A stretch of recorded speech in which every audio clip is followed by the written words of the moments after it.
Des ténèbres à la lumière, de la mort à la vie, témoignage de la fidélité et de la puissance de Dieu. Louis Pelzer. Ah mon Dieu, qui sauve encore parfaitement. Hébreux 7, 25.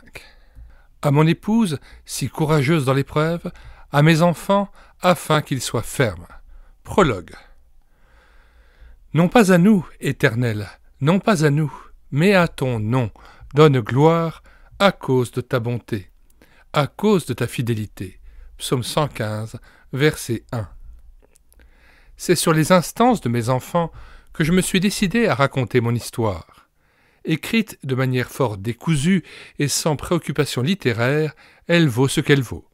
Puisse cependant le Seigneur s'en servir pour encourager les uns, donner à réfléchir aux autres et amener le plus grand nombre à placer sa confiance en Jésus, seul nom qui ait été donné aux hommes par lequel ils puissent être sauvés. Acte 4, verset 12. Son nom est fidèle et véritable. Apocalypse 19, verset 11. Jésus, Emmanuel. Préface. C'est de tout cœur et sans réserve que j'écris ces lignes d'appréciation et de recommandation pour le témoignage de mon frère Louis Pelzer, qui, par le simple récit de sa vie, glorifie le Seigneur en montrant la sagesse de ses voies et la souveraineté de ses interventions. Je ne connais guère d'ouvrages qui mettent plus clairement en évidence la priorité du salut en Christ sur la guérison physique et la supériorité de la révélation biblique sur les sentiments humains. Que l'exemple de notre frère serve à l'édification, à l'affermissement et à la délivrance du peuple de Dieu, trop facilement entraîné dans des aventures spirituelles entre guillemets par des chrétiens souvent sincères mais malheureusement souvent séduits. Puisse ce modeste ouvrage trouver une large diffusion parmi le public francophone. Frédéric Buller, responsable du Centre de recherche d'information et d'entraide, le CRI. On raconte. Comment vous vous êtes converti à Dieu en abandonnant les idoles pour servir le Dieu vivant et vrai et pour attendre des cieux son Fils, qu'il a ressuscité des morts, Jésus, qui nous délivre de la colère à venir. 1 Thessaloniciens 1, versets 9 à 10. Né vrai jumeau, 10e d'une famille de 13 enfants, j'ai grandi dans une atmosphère très religieuse. Mon père, éleveur de bovins et d'ovins dans les Ardennes, était originaire de Liège, en Belgique, où il fit ses études chez les Jésuites. Ma mère, élevée elle-même chez les religieuses dans le département du Nord, décéda des suites de l'accouchement de son 13e enfant. À cette occasion, mon père réunit tous ses enfants autour du lit de la chère défunte et prononça pour son compte les paroles de Job. Le Seigneur nous l'a donnée, le Seigneur l'a reprise, que le nom du Seigneur soit béni. C'était le 20 août 1939. La guerre était là. Il fallait évacuer la région. Mon père nous éleva dans la crainte de Dieu dès notre naissance. C'était un homme de foi, craignant Dieu, très ferme dans ses convictions. Il croyait au sacrifice sanglant de Christ et au salut par la foi. Mais y ajoutait naturellement les œuvres et le culte des saints, surtout de Marie, selon l'enseignement erroné qu'il avait reçu chez les Jésuites. Il priait constamment pour nous, ses enfants, et pour tout un croyant. Le salut des âmes le travaillait beaucoup. Il avait très à cœur de visiter les mourants pour les amener à être réconciliés avec Dieu avant leur départ. Sa foi, que beaucoup prenaient pour du fanatisme, suscitait de la part des observateurs moquerie et respect tout à la fois. En privé comme en public, il ne faisait ni ne disait rien sans en référer à Dieu. Toute sa correspondance, les livres de comptes, les agendas, étaient marqués d'AMDG, c'est-à-dire « Ah mon Dieu, gloire ». À part le strict nécessaire, il n'a jamais travaillé le dimanche, même pour sauver une récolte qui, à cette époque, se faisait presque entièrement à la main. Le peu qu'il connaissait des Écritures par le biais de l'histoire sainte et des passages d'évangiles et d'épîtres contenus dans les livres de messe l'amena un jour à perdre un procès plutôt que de jurer devant un tribunal. que ton oui soit oui et que ton non soit non lui suffisait. À la ferme, la maison ressemblait à un sanctuaire. En plus du traditionnel crucifix, chaque pièce possédait des statues et cadres pieux. Là où nous prenions nos repas se dressait un petit autel où brûlait continuellement une lampe à huile aux reflets rouges que mon père entretenait jour et nuit. Le plafond et les murs en étaient noircis de fumée. Dès le saut du lit, nous nous mettions à genoux pour réciter la prière, et aucun repas ne commençait sans prière. Le soir, toute la famille se réunissait pour une sorte de culte ponctué de lecture et de récitation du chapelet. Chaque fois que nous pouvions nous soustraire à ce rituel, nous le faisions, mais ce n'était pas chose facile, car mon père veillait. Voilà le cadre dans lequel j'ai grandi. Dès nos 7 ans, mon père nous mettait en pension chez les religieux et religieuses au prix de lourds sacrifices. Il était obsédé par l'idée de voir l'un d'entre nous se détourner de Dieu pour se livrer au péché dans le monde. À cet âge-là, en pension à Fismes, dans la Marne, j'ai commencé à me poser des questions d'ordre spirituel qui, semble-t-il, n'effleuraient pas mes frères et sœurs. Le jour de ma confirmation, je fus étrangement triste de ne pas ressentir la présence de Dieu qui, selon le catéchisme, devait m'avoir changé par la puissance du Saint-Esprit en moi. Selon l'enseignement catholique, on reçoit le Saint-Esprit par entremise de l'évêque qui impose les mains au candidat, lui fait une onction sur le front avec le Saint-Crème et lui donne le soufflet de la sagesse, petite tape sur la joue. Tous mes camarades retournaient à leur place, apparemment rayonnant de joie, sans doute à cause de la gifle reçue, mais pas moi. Sans trop m'en rendre compte, j'étais contrarié de voir les choses de Dieu prises avec désinvolture.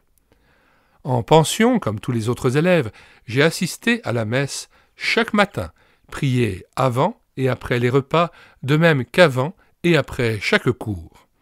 Confession tous les samedis, cérémonies de tout genre, selon les dimanches et jours de fête.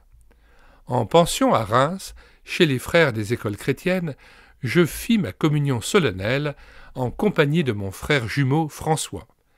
Là encore, loin d'être joyeux, je fus très triste toute la journée. Comme mon frère, j'eus pour tout cadeau une tête de Christ couronnée d'épines en terre cuite. Fièrement, tous nos camarades se montraient leurs cadeaux les uns aux autres, montres, appareils photo, mais nous le cachions soigneusement. D'un côté, j'étais très attiré par les choses de Dieu, l'instruction religieuse, etc., mais d'un autre, je voyais tant d'hypocrisie. Cela me faisait mal. Petit à petit, j'en vins à faire l'amalgame entre le monde religieux et Dieu. J'accusais Dieu d'injustice et d'hypocrisie, mais en même temps ma conscience me condamnait comme injuste et hypocrite. J'aurais voulu être ami de Dieu et le servir, mais je sentais que je me distançais de lui, ou plutôt qu'il s'éloignait de plus en plus de moi, me rejetant, semblait-il. À l'âge de 17 ans, je fus persuadé de ma séparation totale d'avec Dieu, de mon état de perdition. J'avais beau aller me confesser régulièrement, exposer mon désarroi intérieur et obtenir en retour tous les apaisements de la part des prêtres auxquels je me confiais, rien ne changeait, ma conscience était toujours aussi souillée. La piété de mon père m'irritait au plus haut point, et la sainteté de Dieu et son inaccessibilité m'effrayaient. Vint le service militaire. Au début, je fus choqué et scandalisé de la conduite impure et irrespectueuse du plus grand nombre, mais petit à petit, je me mis à les imiter et même à les dépasser. J'avais 2 faces, l'une visible et extérieure qui faisait de moi un dur à cuire, l'autre intérieure et cachée qui me condamnait hautement et augmentait de plus en plus mon désarroi par la certitude de mon état de perdition et ma révolte contre Dieu qui me repoussait. Rentré de l'armée, je ne pus rester longtemps auprès de mon père dont la foi et les remontrances m'exaspéraient. Je quittai donc la ferme pour de bon et retournai en Algérie où j'avais effectué une partie de mon service militaire. Accueilli par un couple de « pieds noirs » entre guillemets, Jean et Antoinette Rodriguez, je fus employé comme ouvrier agricole n'ayant aucun diplôme pour prétendre à mieux. Je fis ensuite l'école de police à Alger et me retrouvai gardien de la paix des CRS dans cette ville. Le 28 janvier 1961, je me mariai à Sidi Bel Abbès avec Marie-Thérèse Lopez, jeune fille dont j'avais fait connaissance au cours de mon service militaire. Je me disais que peut-être le bonheur et la paix se trouveraient dans le mariage. Il n'en fut rien. Me sachant irrémédiablement perdu, j'exhortai mon épouse à pratiquer la religion hors de laquelle point de salut. Je me mis même à exhorter quelques amis insouciants de leur salut. Le 30 octobre 1961, à Sidi Bel Abbès, naissait Christine, notre premier enfant. Je ne revis mon père que la veille de sa mort, juste avant qu'il ne sombre dans le coma. Il posa sur moi un regard de profonde tristesse, mais ne put m'adresser la parole. C'était le 7 mars 1962. Suite à ce décès, je démissionnai des CRS et repris la ferme en tant que co-exploitant avec mon frère aîné, Jacques. Succession d'accidents. Souvent l'esprit l'a jeté dans le feu et l'eau pour le faire périr. Mais si tu peux quelque chose, viens à notre secours. Marc 9, verset 22. Ma vie se caractérisa par une multitude d'accidents et de maladies qui auraient tous pu me conduire à la mort. À ma naissance, étant le second jumeau, je naquis avec un peu de retard sur mon frère François. Ce retard faillit me coûter la vie. J'étais, paraît-il, complètement bleu, asphyxié. Il fallut toute l'ardeur de la sage-femme qui me fessa d'importance pour me réanimer. À l'âge de 2 ans et demi, je tombais dans une fosse de désinfection des moutons remplie de liquide crésilé et mesurant 2,50 m de profondeur sur 60 cm de large et 1,50 m de profondeur. Loin de m'affoler, de crier ou de me débattre, au risque de me noyer, je m'agrippais au bord et me mis à parler comme si de rien n'était. C'est un ouvrier de mon père qui me porta secours, stupéfait de me découvrir dans la fosse, intact et souriant. À 8 ans, alors que j'étais en pension à Fismes, dans la Marne, il était coutume d'aller en promenade en rang par 3 tout au long des jeudis sans fin. Un jour de grande chaleur, nous longions un petit cours d'eau. Les surveillants et les grands élèves décidèrent de se baigner. Bien que ne sachant pas nager, je les suivis dans l'eau et fus immédiatement emporté par le courant, puis aspiré par le fond dans un tourbillon. Heureusement, les responsables, m'ayant vu disparaître, réussirent à me porter secours. À 9 ans, j'étais à la ferme pour les vacances. Un dimanche, je fus gravement ébouillanté sur tout le haut du corps par du bouillon de poule que ma sœur Marie-Josée apportait à table. J'avais percuté le grand Fétou en courant en sens inverse. Ce fut terrible. Je hurlais de douleur. Mes vêtements s'étant imprégnés du liquide brûlant, ma peau continuait à cuire. Il fallut plusieurs mois de soins intenses pour venir à bout de mes brûlures. À 10 ans, étant de nouveau à Fismes et ne sachant toujours pas nager, je faillis me noyer dans une gravière. Un des plus grands élèves, s'apercevant du drame, réussit à grand-peine à me ramener au bord. Chose curieuse, c'était Georges Douzami, l'élève de la pension que je détestais le plus. À 11 ans, au cours des grandes vacances, je fus terrassé par le taureau reproducteur que mon père s'apprêtait à engraisser tant son caractère devenait dangereux. Alors que je le ramenais du pré vers l'étable, il fit soudain volte-face et fonça sur moi tête baissée. Sa corne s'enfila dans la jambe de ma culotte courte et remonta jusqu'à l'épaule, déchirant ainsi mes vêtements de bas en haut. Il me projeta en l'air, puis au sol, et les pattes de devant de chaque côté de mon corps tenta de me déchirer. Il ne me fit qu'un trou sous le bras droit.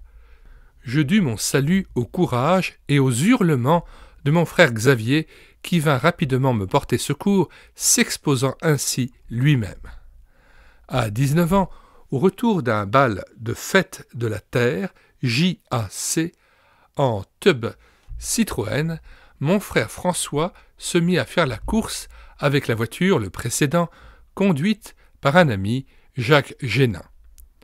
Il se fiait aux feux arrière qu'il suivait. Tout à coup, les feux disparurent quelques instants puis réapparurent. François continua donc en direction des feux, s'apercevant trop tard qu'il y avait une épingle à cheveux pour enjamber un canal. Ne pouvant éviter le choc, le véhicule alla percuter le parapet. Le coup fut si violent que le train avant rejoignit le train arrière. Je fus projeté à travers la portière et me retrouvai assommé au bord du canal. Jacques Génin, voyant que nous ne suivions plus, comprit le drame, fit demi-tour et vint nous porter secours. Mon frère et mes sœurs crièrent « Où est le loup ? Où est le loup ?» Pensant que j'étais dans le canal, je revins assez rapidement à moi, plus de peur que de mal. Il fallut néanmoins conduire ma sœur Bernadette à la clinique de Sedan pour soins et observations. Sa tête saignait abondamment. Vers 7 heures du matin, le père de Jacques Génin nous ramena à la ferme. Mon père nous attendait très angoissé, et il le fut plus encore en constatant l'absence de Bernadette. Rassuré par nos explications, il ne nous fit aucun reproche, ni aucune morale, comme nous le redoutions. Il nous dit simplement « Allez vous coucher », ce que nous fîmes l'oreille basse. À 25 ans, le 25 décembre 1961, à 7 heures du matin, je faillis à nouveau perdre la vie dans un accident de la route à Oued-Imbert, entre Sidi Bel Abbès et Oran, en Algérie.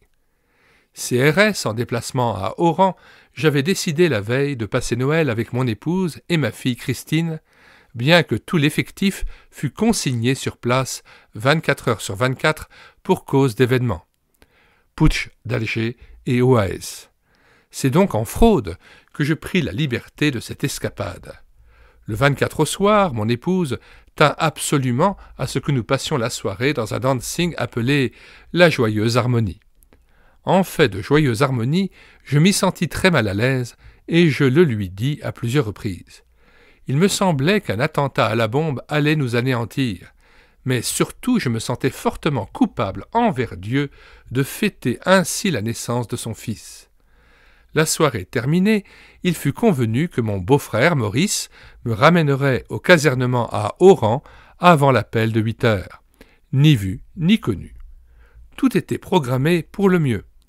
Je n'allais pas tarder à expérimenter ce que veut dire « l'homme propose sa voie, mais c'est Dieu qui dispose ses pas ». Ainsi, à 7 heures du matin, nous roulions normalement avec la ronde P60 de Maurice, qui semblait neuve, compte tenu des soins attentifs dont elle était l'objet. Elle avait cependant le défaut d'avoir les pneus lisses et il pleuvait. Maurice perdit subitement le contrôle du véhicule qui glissa comme une savonnette, percuta de plein fouet un olivier, l'escalada en partie, puis retomba à la renverse sur le toit qui s'écrasa jusqu'au niveau des dossiers. Sous la violence du choc, je fus projeté à l'arrière à demi assommé et Maurice prit ma place à l'avant droit, les jambes en partie déchiquetées. Il criait « Mes jambes, mes jambes !» et m'appelait, pensant que j'étais mort, ce qui me ramena à la réalité. Le réservoir d'essence se vidait dans la voiture retournée et le klaxon était bloqué. Le véhicule aurait pu exploser. Je réussis finalement à m'en extraire et trouver Maurice debout, appuyé sur l'épave, et criant « J'ai mal, mes jambes, mes jambes !» Des jeunes gens revenant d'un bal lui portèrent secours et l'amenèrent à la clinique de Bel Abbès. Il lui fallut 3 mois d'hospitalisation et bien du temps pour se remettre de ce terrible accident. Pour ma part, j'étais couvert de contusions, mais rien de grave. Chose curieuse, mes supérieurs, apprenant cet accident, ne me firent aucun reproche et ne me pénalisèrent pas non plus. À 27 ans, le 28 juillet 1963, soit 2 jours après la naissance de notre fils Paul, alors que mon épouse était encore à la maternité, j'eus un accident de tracteur. Je revenais des hauteurs de la ferme avec un chariot d'herbe à ensiler. Avant de descendre la côte dite du pylône, je m'arrêtais, serrais les freins du chariot, puis commençais la descente. Le sol était très humide. Bien vite, le tracteur se mit à glisser et à prendre de la vitesse. Tracteur et remorque se mirent à faire des bonds de cabri. Le moteur était emballé, ça faisait un vacarme épouvantable. Je compris que je ne m'en sortirais pas vivant cette fois-ci, à moins d'un miracle. Je me mis debout au moment précis où le tracteur se cabrait vers l'arrière, poussé par la remorque. Je fus expulsé in extremis et retombais quelques mètres plus loin. Le tracteur basculant, à son tour à côté de moi, les roues en l'air, tandis que la remorque se retournait elle aussi. Sonné sur le cou, je me demandais si j'étais encore en vie ou si je rêvais. Le matin même, j'avais démonté et enlevé la cabine du tracteur, sinon j'aurais été écrasé à l'intérieur. De la ferme, j'entendais crier Francette, la femme de mon frère aîné, ainsi que mes beaux-parents venus du Gers pour la naissance de Paul. Ils avaient entendu le vacarme de ma descente, avaient vu les engins se retourner et me croyaient pris sous le matériel. Au bout d'un long moment, je me relevais lentement. L'épaule gauche me faisait mal, j'étais contusionné de partout, mais sain et sauf. Pour cette fois, tu as eu de la chance, me dis-je, mais je n'eus pas une pensée de reconnaissance envers Dieu. Toute cette suite d'accidents dans mon existence témoigne de la patience de Dieu et de son amour incompréhensible pour le pauvre pécheur que j'étais. Je le cherchais, mais je le cherchais mal, jusqu'à m'en détourner. Cependant, le plus dur n'était pas derrière moi, mais devant. 8 mois plus tard se déclarait ma terrible maladie, la myasthénie. En février 1964 se sont manifestés les premiers symptômes de cette maladie. Je réalisais alors que, par moments, je voyais double. L'oculiste consulté, pensant qu'il s'agissait d'un virus à l'œil, me prescrivit un traitement qui ne donna aucun résultat. Je commençai ensuite à trouver plus difficile la mastication des aliments et en incriminais leur qualité. À la mi-avril 1964, mon médecin traitant me conseilla d'aller faire un bilan au CHR de Nancy, distant de 170 km de la maison. Une petite semaine maximum, me dit-il. J'y restais 7 longs mois. Très vite, mon état général se dégrada. Au bout de 15 jours, mon épouse, qui attendait notre 3e enfant, vint me voir et s'exclama. « Mais qu'est-ce qu'il t'arrive? Tu n'es plus le même? Tu louches? Ta bouche reste entr'ouverte, tu as une paupière qui tombe, et surtout tu parles du nez. » Cela me fit sourire. Un interne en ophtalmologie fut le premier à diagnostiquer la terrible vérité. J'étais atteint de myasthénie. Heureux de sa découverte, il paya le champagne à ses collègues. La myasthénie est une maladie génétique qui est au nerf moteur ce que la myopathie est aux muscles. Elle dégrade plus ou moins rapidement les nerfs moteurs, y compris respiratoires, entraînant à plus ou moins longue échéance la mort par étouffement, généralement au cours d'un mauvais rhume, d'une grippe ou d'une angine, faute de pouvoir tousser et expectorer. Je n'en fus pas averti et l'on me donna tous les apaisements possibles. Je fus alors transféré au service de neurologie. Mais quel service! Tout y était extrêmement vétuste. Je fus logé dans une grande salle commune de 40 lits avec une grande allée centrale où se trouvait une longue table employée pour les repas, le courrier et les jeux de cartes. Un buffet servait d'armoire à pharmacie. Il n'y avait qu'un seul WC et 2 lavabos pour 40 lits. Quelques chambres individuelles étaient réservées aux agités, entre guillemets. Ces lieux ressemblaient fort aux hôpitaux misérables du temps de Saint Vincent de Paul. La nuit, certains malades criaient, se faisaient dessus, devant l'unique WC toujours occupé. D'autres se mettaient tout nus et poussaient des cris. Un autre encore courait entre les lits et dans l'allée à la recherche de ces vaches égarées. Il n'y avait qu'une seule veilleuse de nuit pour tout le service de neurologie. Ayant été élevé à la dure en pension, je ne fus pas, au début, très affecté par cet environnement défavorable. En guise de traitement, il ne me fut donné qu'un demi-comprimé de prostigmine par jour, genre de dopant, qui a, entre autres, la propriété de stimuler les nerfs moteurs. Je restais en observation. Mon état général empirant, les doses de prostigmine furent augmentées, entraînant de fortes contractions douloureuses au niveau de l'estomac et des intestins.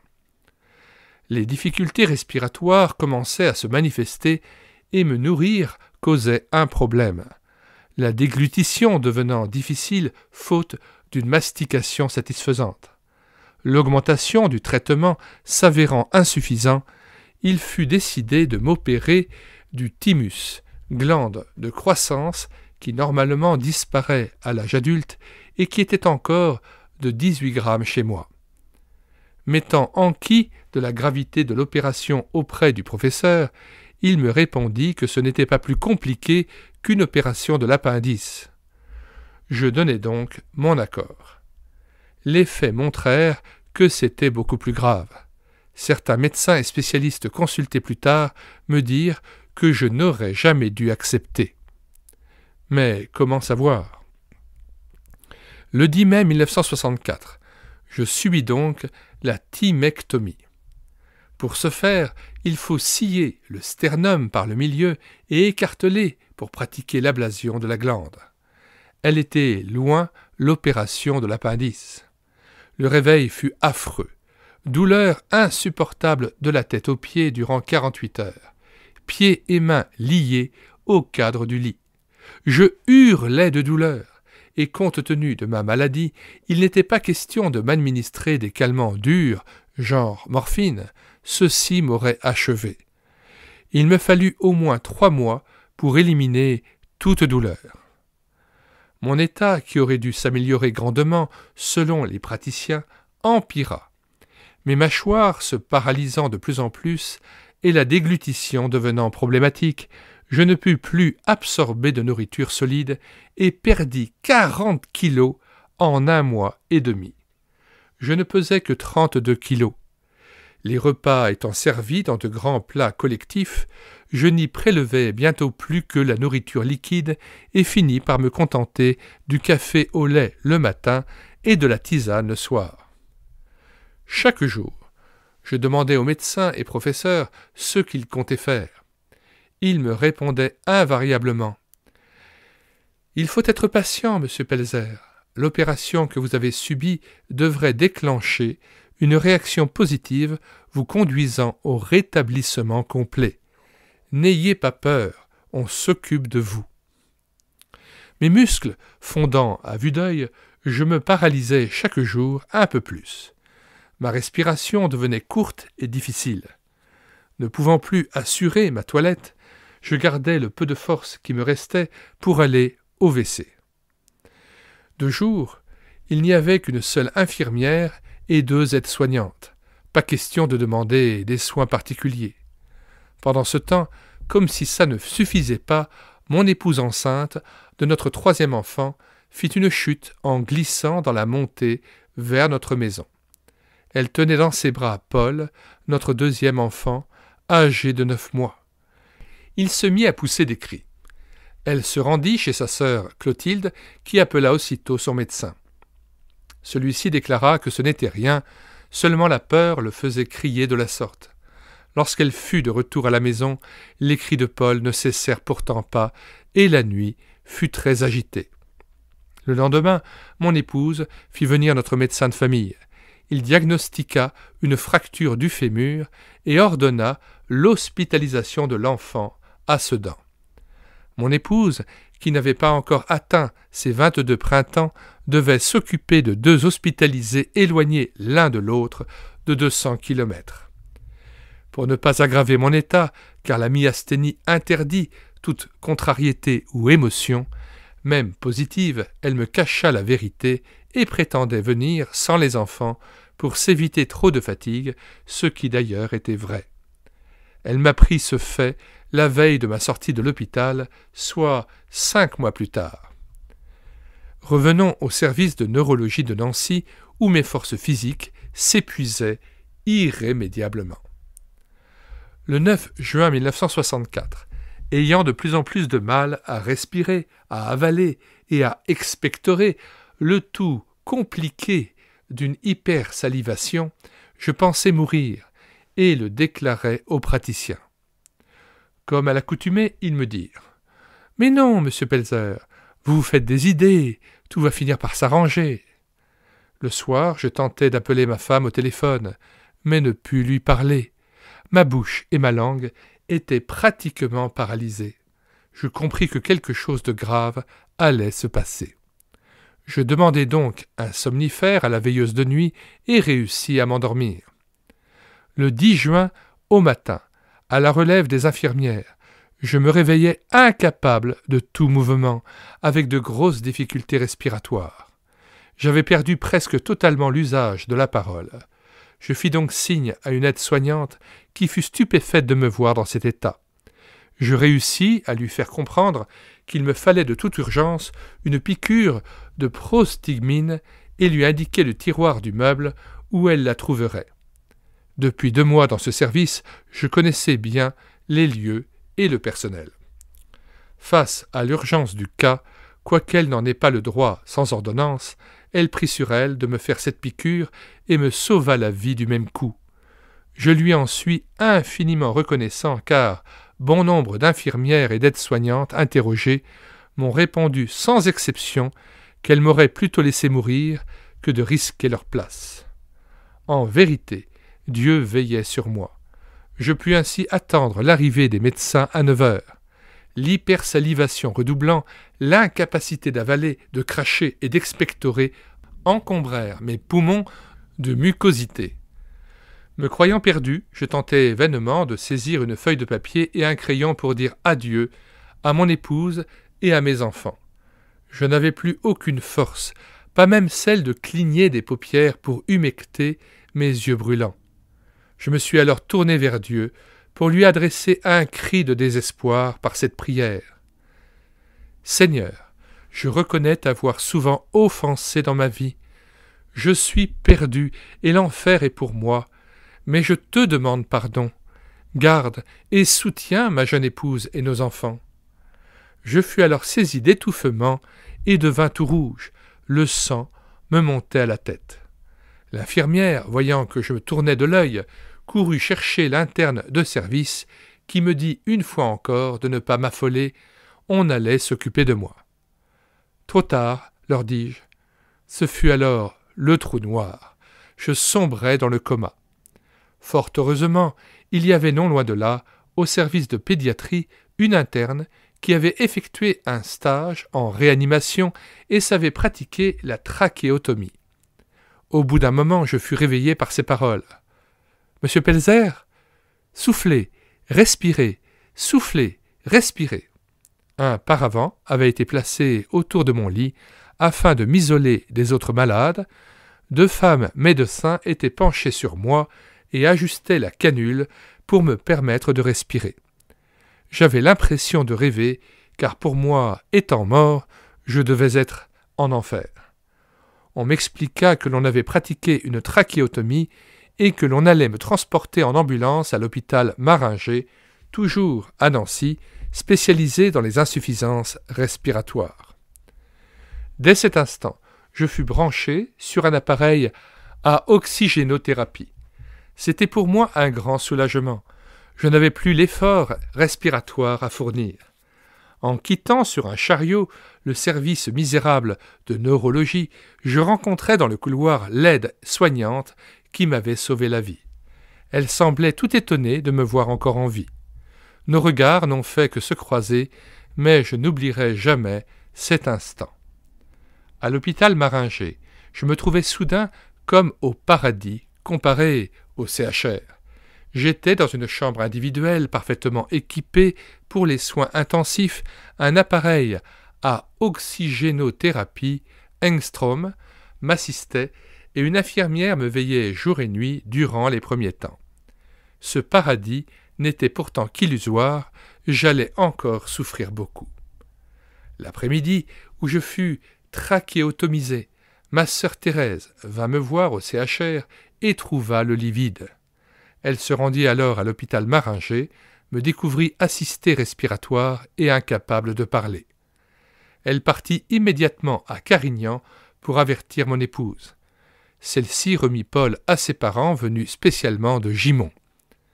Ma sœur Thérèse prit alors chez elle notre aînée Christine, âgée de 3 ans et demi. Des parents de mon beau-frère Michel Federspiel, monsieur et madame Moignet de Nancy, accueillirent mon épouse chez eux et l'hébergèrent gracieusement jusqu'à ma sortie en novembre. Nous leur en sommes infiniment reconnaissants. Ce pied-à-terre à Nancy permit à mon épouse de venir me voir chaque jour et de m'assister grandement pour la toilette et les repas. Louis Holzeyer, gendre de monsieur et madame Moignet, écrivit aux États-Unis pour savoir s'il y avait un moyen de me guérir de ma myasthénie. Il lui fut répondu que tout ce qui devait être fait l'avait été, cette maladie étant génétique et actuellement toujours incurable, ce que nous savions. Ma sœur Anne-Marie vint séjourner quelque temps avec mon épouse afin de la soutenir et l'encourager dans cette épreuve. Elle-même était fortement secouée. Étant somnambule, elle se levait la nuit et parlait, croyant qu'on venait les chercher pour leur annoncer la nouvelle fatale. Mon épouse a grandement apprécié cette aide affectueuse. Chaque jour, en venant me voir, mon épouse s'arrêtait dans une église, priait le Seigneur à sa façon et répandait d'abondantes larmes. Jamais elle n'en versa une seule en ma présence. Au contraire, elle me tranquillisait beaucoup et donnait l'impression d'être chez elle. Le personnel nous adopta assez gentiment, comme cela arrive pour de longs séjours. Malgré cet environnement positif, mon séjour à Maringer fut long et souvent pénible. Suite à la trachéotomie, il n'était plus question de me nourrir par la bouche, mais au moyen d'une sonde nasale. Je fus littéralement gavé afin de reprendre les kilos perdus et surtout quelques forces. L'aspiration, au moyen d'une sonde, des mucosités encombrant mes poumons était cependant très pénible.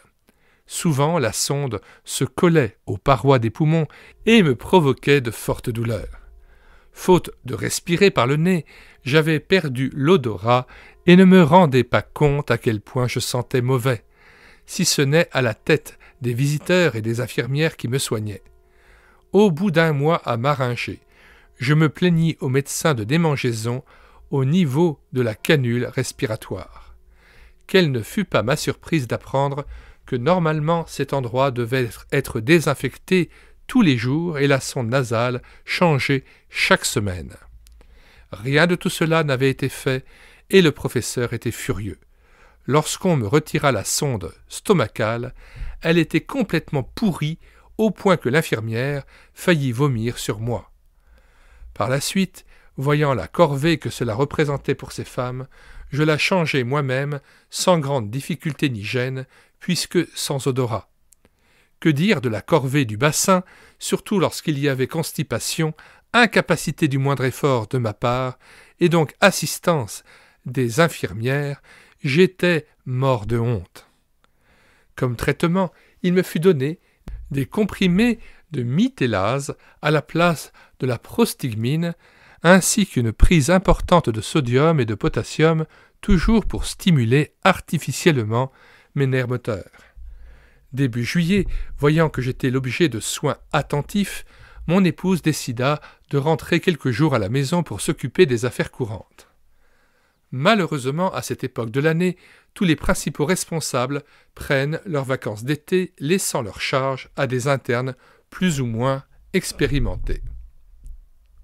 L'un d'eux décida de réduire le mitellase et de supprimer momentanément le sodium et le potassium, et ce, malgré mes contestations. Subitement, tout mon métabolisme fut en révolution et mon état s'aggrava dangereusement. Envie de vomir, sensation d'étouffement, malgré les appareils, et forte sensation de tournis me donnant l'impression que le lit se retournait. Cela dura plusieurs jours avant que tout rentre dans l'ordre avec le retour de mon épouse. Que de piqûres n'ai-je pas eu pour expérimenter des produits pourtant bien connus pour leur efficacité. Mes bras et mes pieds étaient couverts d'ecchymoses, les veines durcies comme des macaronis et terriblement dolores. Le 7 septembre au soir, mon épouse me quitta vers 20h30 en me disant qu'elle était fatiguée et pensait que l'accouchement était proche. Il y avait alors à la télévision une grande première, la transplantation d'un cœur humain dans l'émission médicale d'Étienne Laloux et d'Igor Barrère, avec sa fameuse musique du générique qui nous rappelle toujours ce jour mémorable chaque fois que nous l'entendons. Pour moi, cette nuit-là fut très agitée, non à l'idée que l'enfant allait naître, mais parce qu'un homme fut littéralement tué sous mes yeux dans ma chambre à 3h le matin du 8 septembre, exactement à l'heure où naissait notre fils dans une maternité voisine. Cet homme fut amené vers 1h, précisément du minable service de neurologie où j'avais moi-même tant souffert. Il était très pâle et visiblement mal en point. Les infirmières, assistées d'un jeune externe, l'installèrent dans le lit voisin du mien et le veillèrent avec grande attention, lui prenant constamment l'attention. Il gémissait et respirait avec peine. À 2h30, son état empira manifestement. Elles allèrent réveiller l'interne de service pour prendre les dispositions d'urgence qui s'imposaient.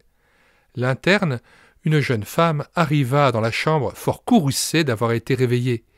Elle ordonna vertement aux infirmières de préparer une perfusion, ce qu'elles firent en toute hâte, laissant à l'interne le soin de la poser. Celle-ci s'aperçut alors que l'air des tuyaux de perfusion n'avait pas été chassé. Elle était si furieuse qu'elle dit alors textuellement « Ah, les salopes, elles n'ont pas fait la vidange. Oh, et puis, je m'en fous, je lui mets quand même. » Ce qu'elle fit. Elle s'aperçut très vite que c'était l'embolie et décida avec l'externe de pratiquer vigoureusement le massage cardiaque, mais en vain.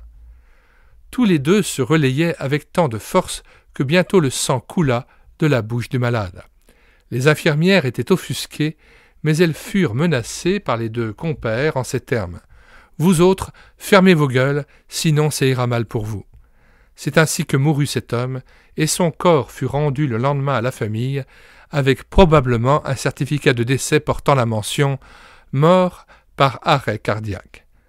Le lendemain, ma sœur Anne-Marie alla voir le chef de clinique pour lui expliquer les faits. Il lui répondit « Je suis au courant, il y a eu faute, mais on n'y peut rien, il faut se taire. » Sans doute la jeune interne était-elle protégée, et cela aurait jeté le discrédit sur l'établissement. Au moment précis où mourait ce pauvre homme naissait à la maternité voisine notre troisième enfant, un beau petit garçon que l'on prénomma Claude. Madame Moignet et son gendre vinrent m'annoncer la nouvelle dans la matinée du 8. Je restai donc 8 jours sans la visite de ma femme, au bout desquels je la vis entrer dans la chambre, rayonnante et tenant à la main un grand cabas confectionné par son père. Elle y avait caché notre nouveau-né. Le service était interdit aux enfants à cause du risque de contamination. Les « polios » entre guillemets occupaient la plupart des lits du service. À l'entrée, le gardien veillait scrupuleusement. Finalement, les médecins et responsables acceptèrent la libre circulation de la mère et de l'enfant, mon épouse s'étant fait vacciner contre la polio au cours de sa grossesse. À cette époque, j'étais révolté contre Dieu.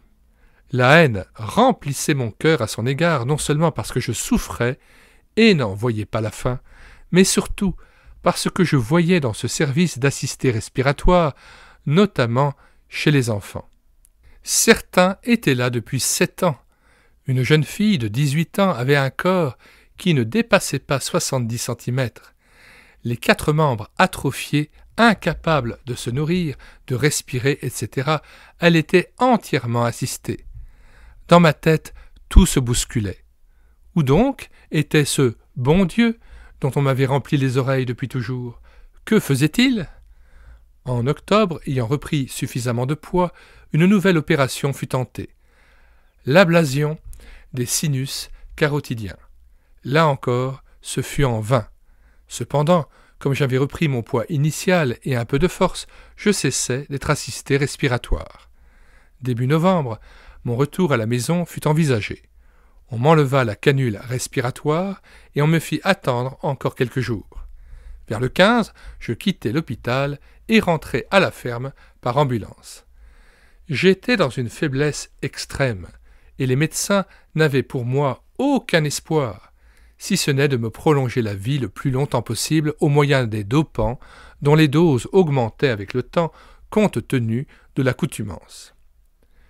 Début 1965, mon frère Xavier, sachant mon état désespéré et interdisant tout déplacement, réussit à convaincre un jeune chiropracteur, M. Goffard, de venir me faire plusieurs manipulations vertébrales à la ferme. Dans un premier temps, j'en ressentis beaucoup de bien et je pus me rendre à Sedan pour les séances suivantes. J'eus également la joie de diminuer mes doses de mitellase jusqu'à un seul comprimé par jour. Malheureusement, cette amélioration fut de courte durée. Devant cet échec et l'obligation d'augmenter à nouveau les doses de dopants, M. Goffard me conseilla de consulter un hydrothérapeute de Paris, le docteur Sananès. À l'évidence, il n'était plus question pour moi d'envisager de reprendre un jour l'exploitation de la ferme. Il fallait être réaliste, à moins d'un miracle, la mort m'attendait au bout du chemin. Les moments d'étouffement extrêmement pénibles se renouvelaient quotidiennement. Je cédai donc la ferme à ma jeune sœur Maggie et à mon beau-frère Henri Normand et décidai de partir pour Gimont, dans le Gers, où habitaient mes beaux-parents rapatriés d'Algérie. Sachant que j'allais inexorablement vers la fin, je tenais à ce que mon épouse trouve auprès d'eux un appui et du réconfort après mon départ de ce monde.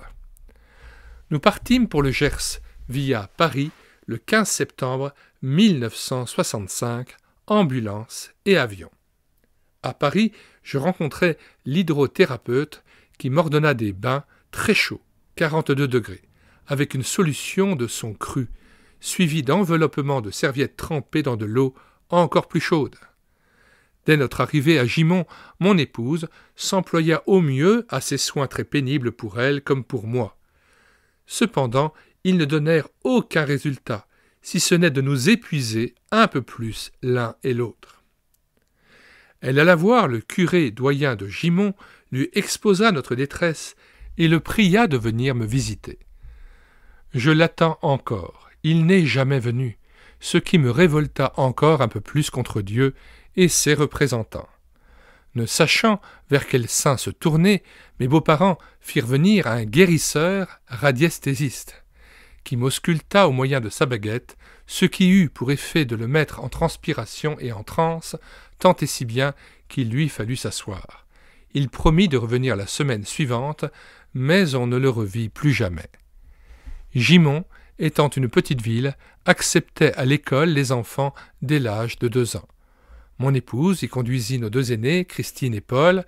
Alors se produisit l'événement de ma vie. Ma rencontre avec le Dieu de la Bible. Allant chaque jour à la maternelle, mon épouse fut abordée par une femme d'origine italienne parlant plus ou moins bien le français. Celle-ci lui fit part de son étonnement de la voir toujours triste, bien que jeune, jolie, avec de beaux enfants. Informée que j'étais condamné par la médecine, elle dit à ma femme « Si les hommes ne peuvent rien pour votre mari, le Seigneur Jésus, lui, peut tout, car il n'a pas changé, il est toujours vivant et peut faire encore aujourd'hui ce qu'il faisait hier. » Souvent, elle l'aborda ainsi. C'était une pentecôtiste, membre de l'Assemblée de Dieu d'Auch. D'*AUCH. Finalement, mon épouse lui dit « Mon mari est révolté contre Dieu et contre la religion. » « Ça ne fait rien, répliqua-t-elle, nous allons prier pour lui et le Seigneur va s'en occuper. » Quelques jours après, elle lui remit un petit journal intitulé « L'appel de la vie ». Je le lus avec le plus grand intérêt. En première page, il y avait la photographie d'une ligne à haute tension avec ce titre « Sur quoi êtes-vous branché ?» Il y était expliqué qu'on pouvait avoir les meilleurs articles électroménagers et autres, avoir à sa disposition une ligne de puissance exceptionnelle. Si l'on n'était pas relié au courant ou que d'une seule fiche, on se trouvait alors comme sans puissance, sans énergie, paralysé. L'homme étant créé à l'image de Dieu, le péché avait rompu le contact avec sa personne et tous ses dons, rendant l'homme sans vie et sans espérance. À moins qu'il ne se rebranche sur Dieu, la source de la vie, au moyen de la prise de courant qu'il avait donnée aux hommes, son Fils Jésus-Christ. Je dis alors à ma femme, « Voilà quelque chose d'intelligent. Ce n'est pas la religion qui peut nous sauver, mais Dieu. L'ennui, c'est qu'on ne sait pas comment atteindre la prise de courant. » Quelque temps plus tard, la même femme me fit parvenir un Nouveau Testament. Bien qu'ayant été élevé chez les religieux, je n'avais jamais eu en main un Nouveau Testament en entier. Je le lus avec un réel plaisir, malgré la difficulté physique de suivre les lignes, car mes yeux étaient fixes, l'un tourné vers le ciel, l'autre vers la terre. De plus, il fallait me mettre des compresses humides sur les yeux pour qu'ils ne se dessèchent pas. Mes paupières étaient paralysées et incapables de remplir leur rôle. Je ne pouvais pas non plus tenir le livre dans mes mains, il fallait le coincer sur l'oreiller. Mais il me captivait. Très vite, je me rendis compte que je ne connaissais pas grand-chose des évangiles, sinon quelques passages lus dans les livres de messe. Je découvris aussi beaucoup de passages en contradiction avec l'enseignement reçu, et cela me secouait. Début février 1966, la femme demanda à mon épouse si j'accepterais une visite du pasteur. Un pasteur ? Qu'est-ce que c'était qu'un pasteur ? Jamais je n'avais envisagé autre chose que la foi catholique, hors de laquelle il n'y a point de salut. Malgré tout, j'acceptai cette entrevue.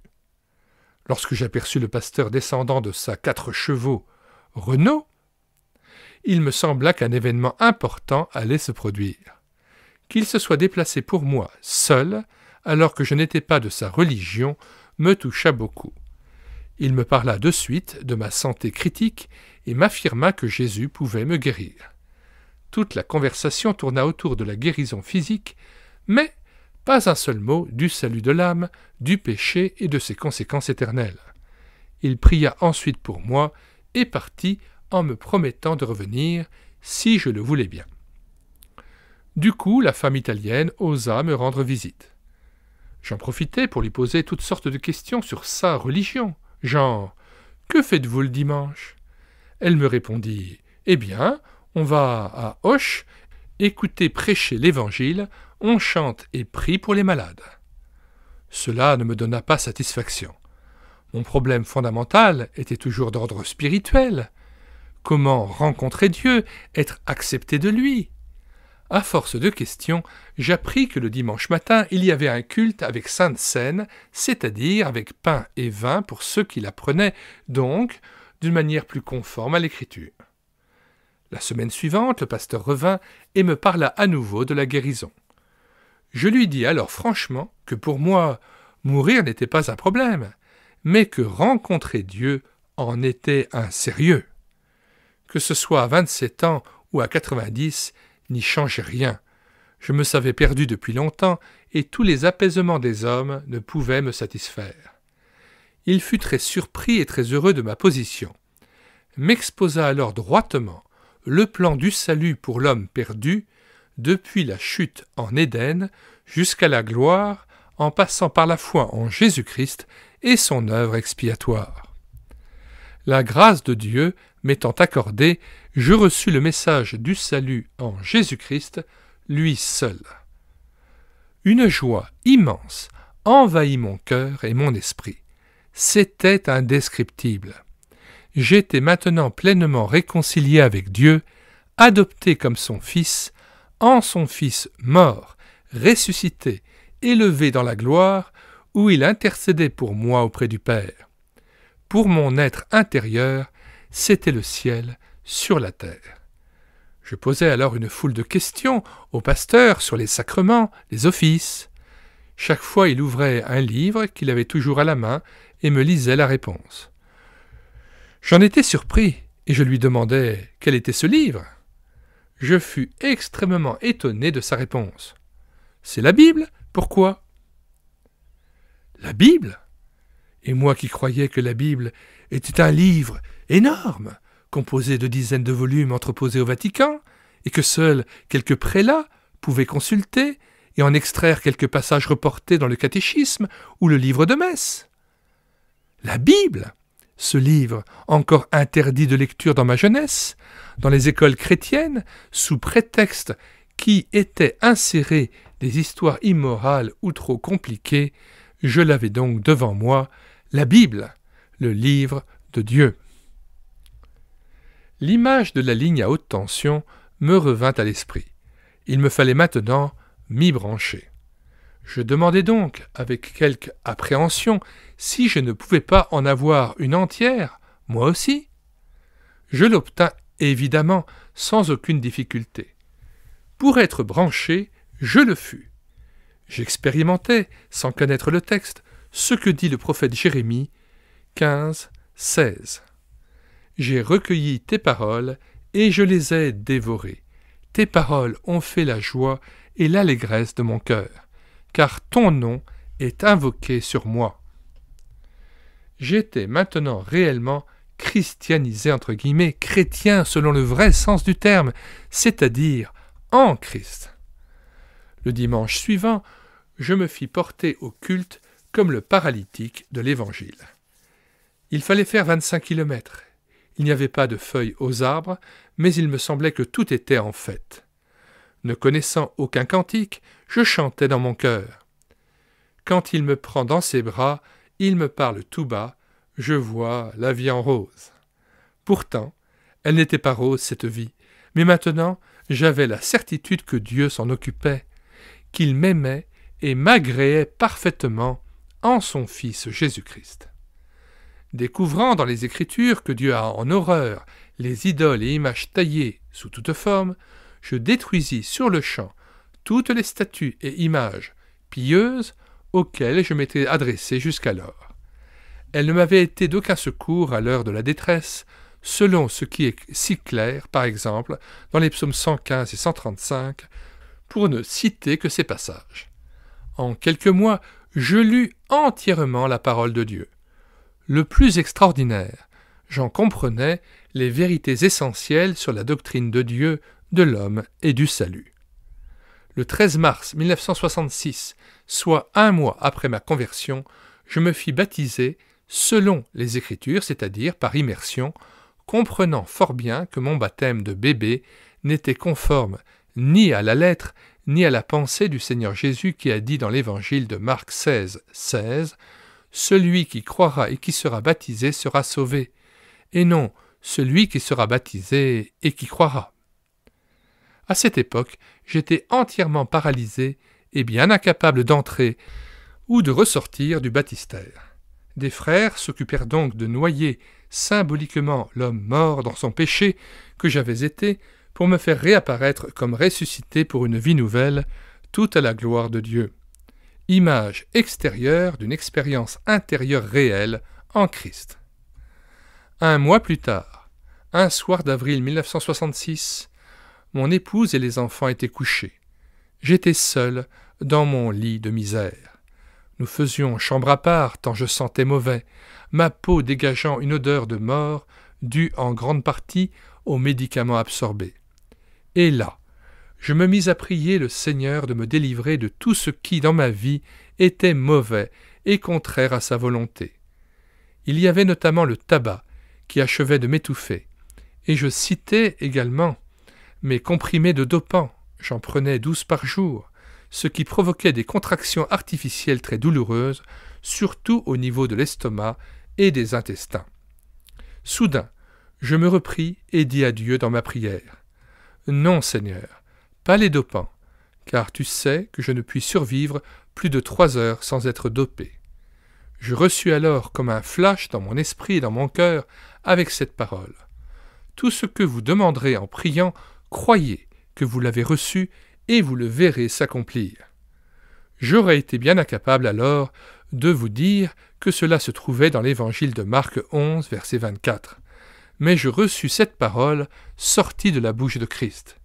Elle créa en moi la foi suffisante pour être totalement délivré de ma dépendance des drogues. Et puisque j'avais en moi l'assurance que je n'avais plus besoin de ces remèdes pour vivre, avec des gestes extrêmement lents dus à ma faiblesse, je débouchai tous mes flacons de mitélase et les vidai dans le pot de chambre. Je rappelle encore que je ne pouvais m'en passer plus de 3 heures sans risquer l'étouffement. Désormais, je vivais par la foi, ma vie ne dépendait plus que de Dieu seul. Sa fidélité envers moi n'a jamais failli, qu'à lui seul revienne toute la gloire. Médicalement parlant, c'était de la pure folie, presque un suicide. C'est pourquoi je mets en garde ceux qui seraient tentés de m'imiter ou de conseiller de le faire, sous prétexte que cela a marché pour moi. Il s'agit là d'un fait authentique, mais que seul le Seigneur peut susciter et amener à son terme. Hébreux 12, verset 2. Ayant les regards sur Jésus, le chef et le consommateur de la foi, qui, en vue de la joie qui lui était réservée, a souffert la croix, méprisé l'ignominie, et s'est assis à la droite du trône de Dieu. Retour au texte. Cela ne veut pas dire, pour autant, qu'il ne puisse se reproduire, mais uniquement par une foi personnelle et vivante, suscitée et rendue active par une relation profonde avec le Christ des Écritures. Le matin, lorsque mon épouse vint pour me faire prendre le premier comprimé de la journée, il fallait qu'elle réussisse à me le faire avaler sans qu'il parte dans la trachée artère et dans les poumons, faute de quoi je me serais étouffé. Je lui racontais ce qui s'était passé la veille et comment maintenant elle n'aurait plus la corvée des comprimés puisque j'étais réellement libre. Elle n'en fut pas autrement surprise, ni émue, sachant que de toute façon j'étais condamné. Elle me prépara donc un bol de café au lait et, pour la première fois depuis 2 ans, je bus, lentement certes, mais je bus sans être dopé. Ma respiration était calme et mon cœur tranquille. Elle prépara alors les enfants pour l'école et au retour passa chez nos frères pentecôtistes pour leur annoncer ma délivrance. Loin de les réjouir, ils furent effrayés, sachant très bien que du point de vue médical, j'étais un homme mort, et cela risquait d'être un contre-témoignage s'il y avait échec. Ainsi, prêcher la guérison divine est une chose, mais voir d'authentiques libérations en est une autre. Mon épouse ne me dit rien de leur réaction, pas plus qu'eux-mêmes, lorsqu'ils vinrent me voir dans la matinée. Je leur expliquai comment le Seigneur m'avait parlé par sa parole. Comment, après avoir rendu grâce, je m'étais endormi paisiblement comme un enfant dans les bras de sa mère, et combien j'étais heureux de ne plus dépendre que de lui seul. Quand je dis que je leur ai expliqué cette soirée, n'allez pas croire que je parlais normalement. Ma langue était toujours paralysée, ma respiration courte et haletante. Essayez de parler sans remuer la langue, mais en la laissant pendre en dehors de votre bouche.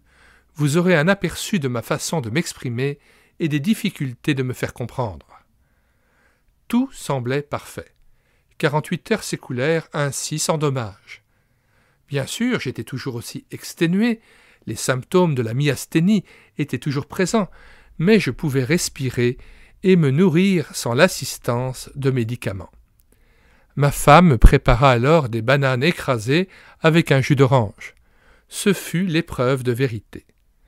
Ayant toujours autant de difficultés à déglutir, une cuillère de ce mélange passa directement dans mes poumons, provoquant la suffocation, l'hypersalivation, et en quelques instants, je noyais littéralement mes poumons.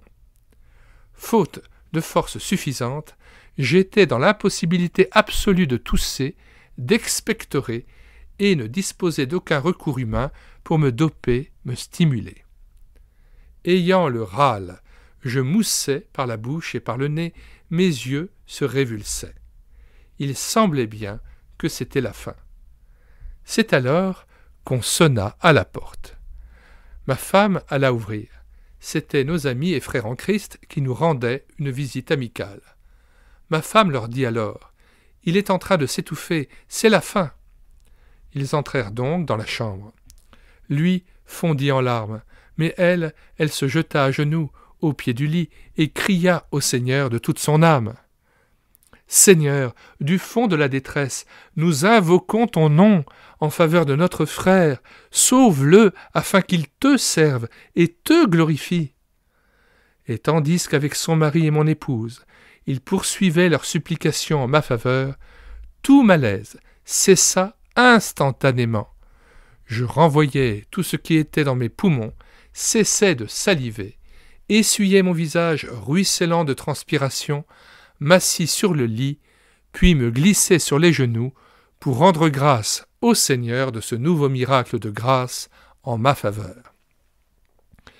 Ma femme et nos frères, qui n'avaient pas relevé la tête jusqu'alors et n'avaient pas vu ce qui se passait, furent stupéfaits de m'entendre louer Dieu et pleurèrent de joie en remerciant le Seigneur pour sa réponse à leurs prières.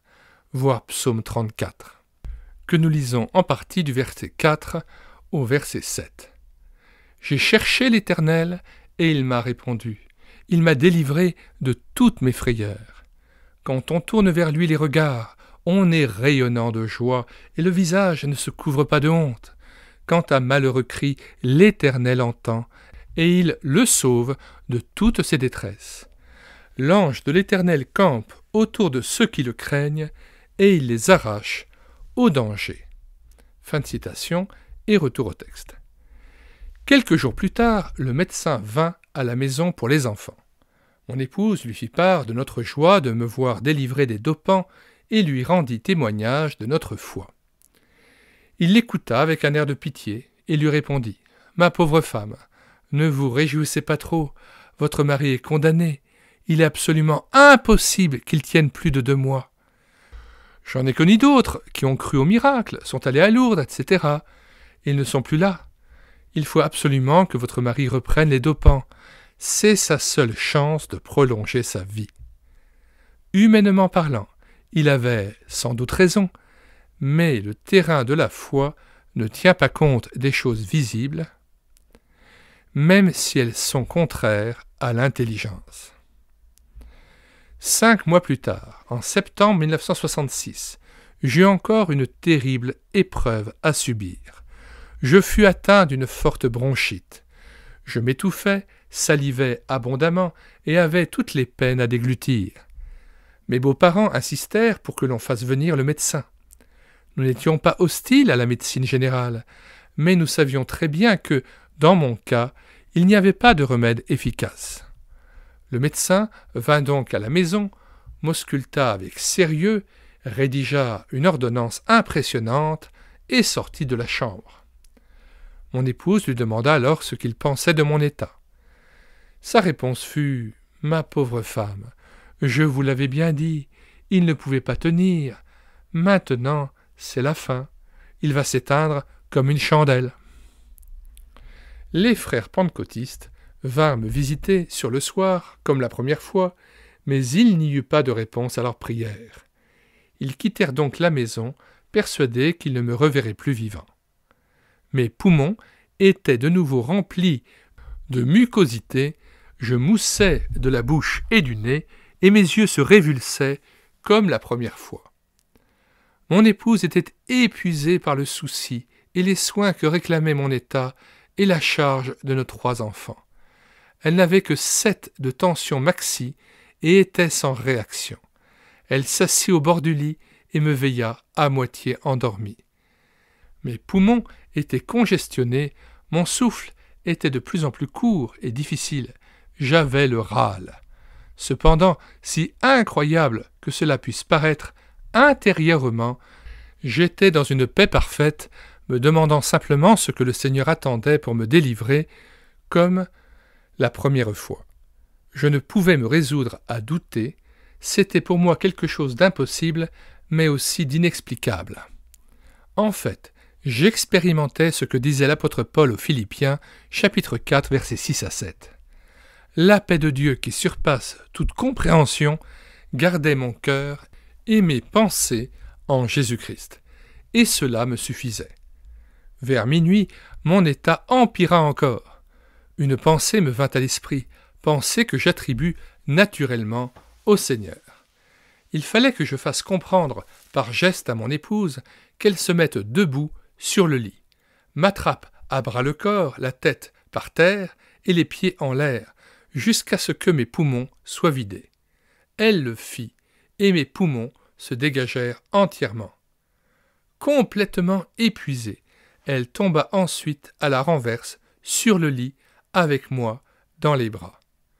Au bout d'un quart d'heure, toujours dans mes réflexions et en parfaite communion avec Dieu, je dis à mon épouse : « Tu peux maintenant aller te coucher, ne crains plus rien, j'ai l'absolue conviction que plus jamais je n'aurai un pareil malaise. » C'était en février 1966. Nous sommes en 1995 et effectivement, pareil malaise ne reparurent plus jamais, quoique j'eus bon nombre d'angines et de grippe. À la suite de tous ces faits, à la seule gloire de notre Sauveur et Seigneur, nous avons appelé notre maison Ebenezer, le rocher du salut, selon 1 Samuel 7, verset 12, parce que jusqu'ici l'Éternel nous a secourus. Et nous aurions pu ajouter Yahvé, Jiré, ce qui signifie l'Éternel pourvoira, car c'est ce qu'il n'a jamais manqué de faire. Comme pour confirmer le titre de ce témoignage, de la mort à la vie, il plut à Dieu, en novembre 1972, de me permettre d'engendrer un 4e enfant malgré ma faiblesse. L'annonce de la future naissance causa d'abord une vive surprise, puis une grande joie. Bien vite, mon épouse fut l'objet de pressions de la part de notre médecin, de l'assistante sociale et de certains membres de la famille pour lui recommander l'avortement, car, disait-il, l'enfant risquait d'être anormal et de causer pour elle un surcroît de travail.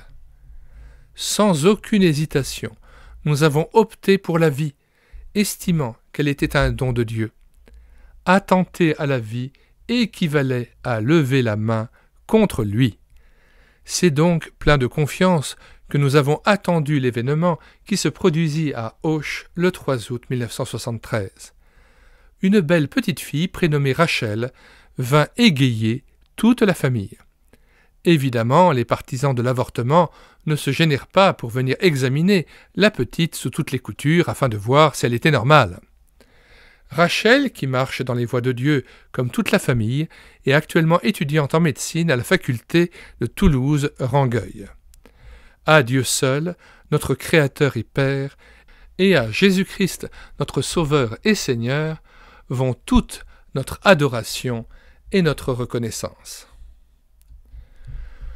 Mon cheminement spirituel.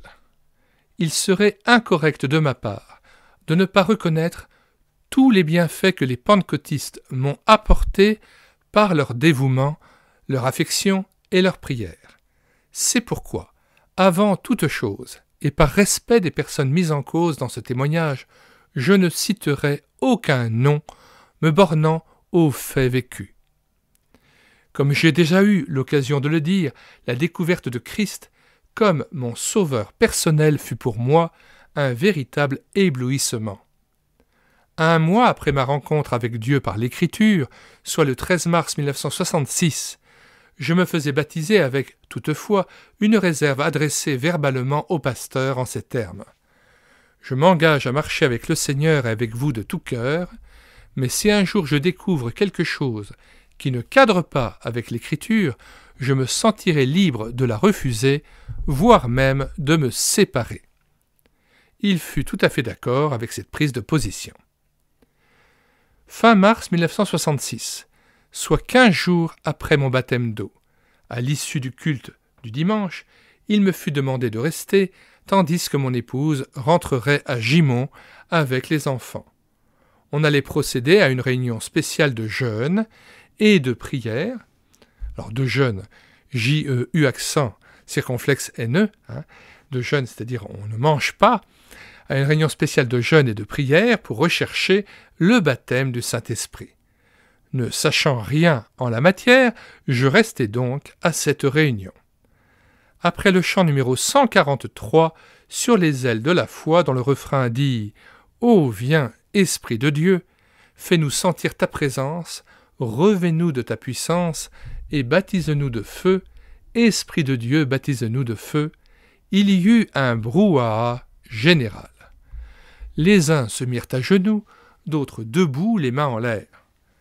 Personnellement, je fus encadré de 2 anciens, entre guillemets, qui restèrent assis à mes côtés, priant plus ou moins à haute voix, tout comme l'ensemble de l'assemblée, mais je ne comprenais pas toujours ce qu'ils disaient.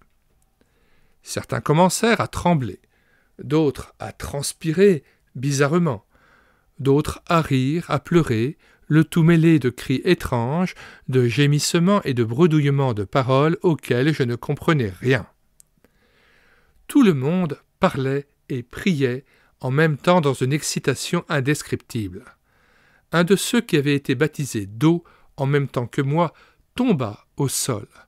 Je le revois encore tenter de ramper sous les chaises. J'étais sidéré, me demandant ce que tout cela voulait bien dire.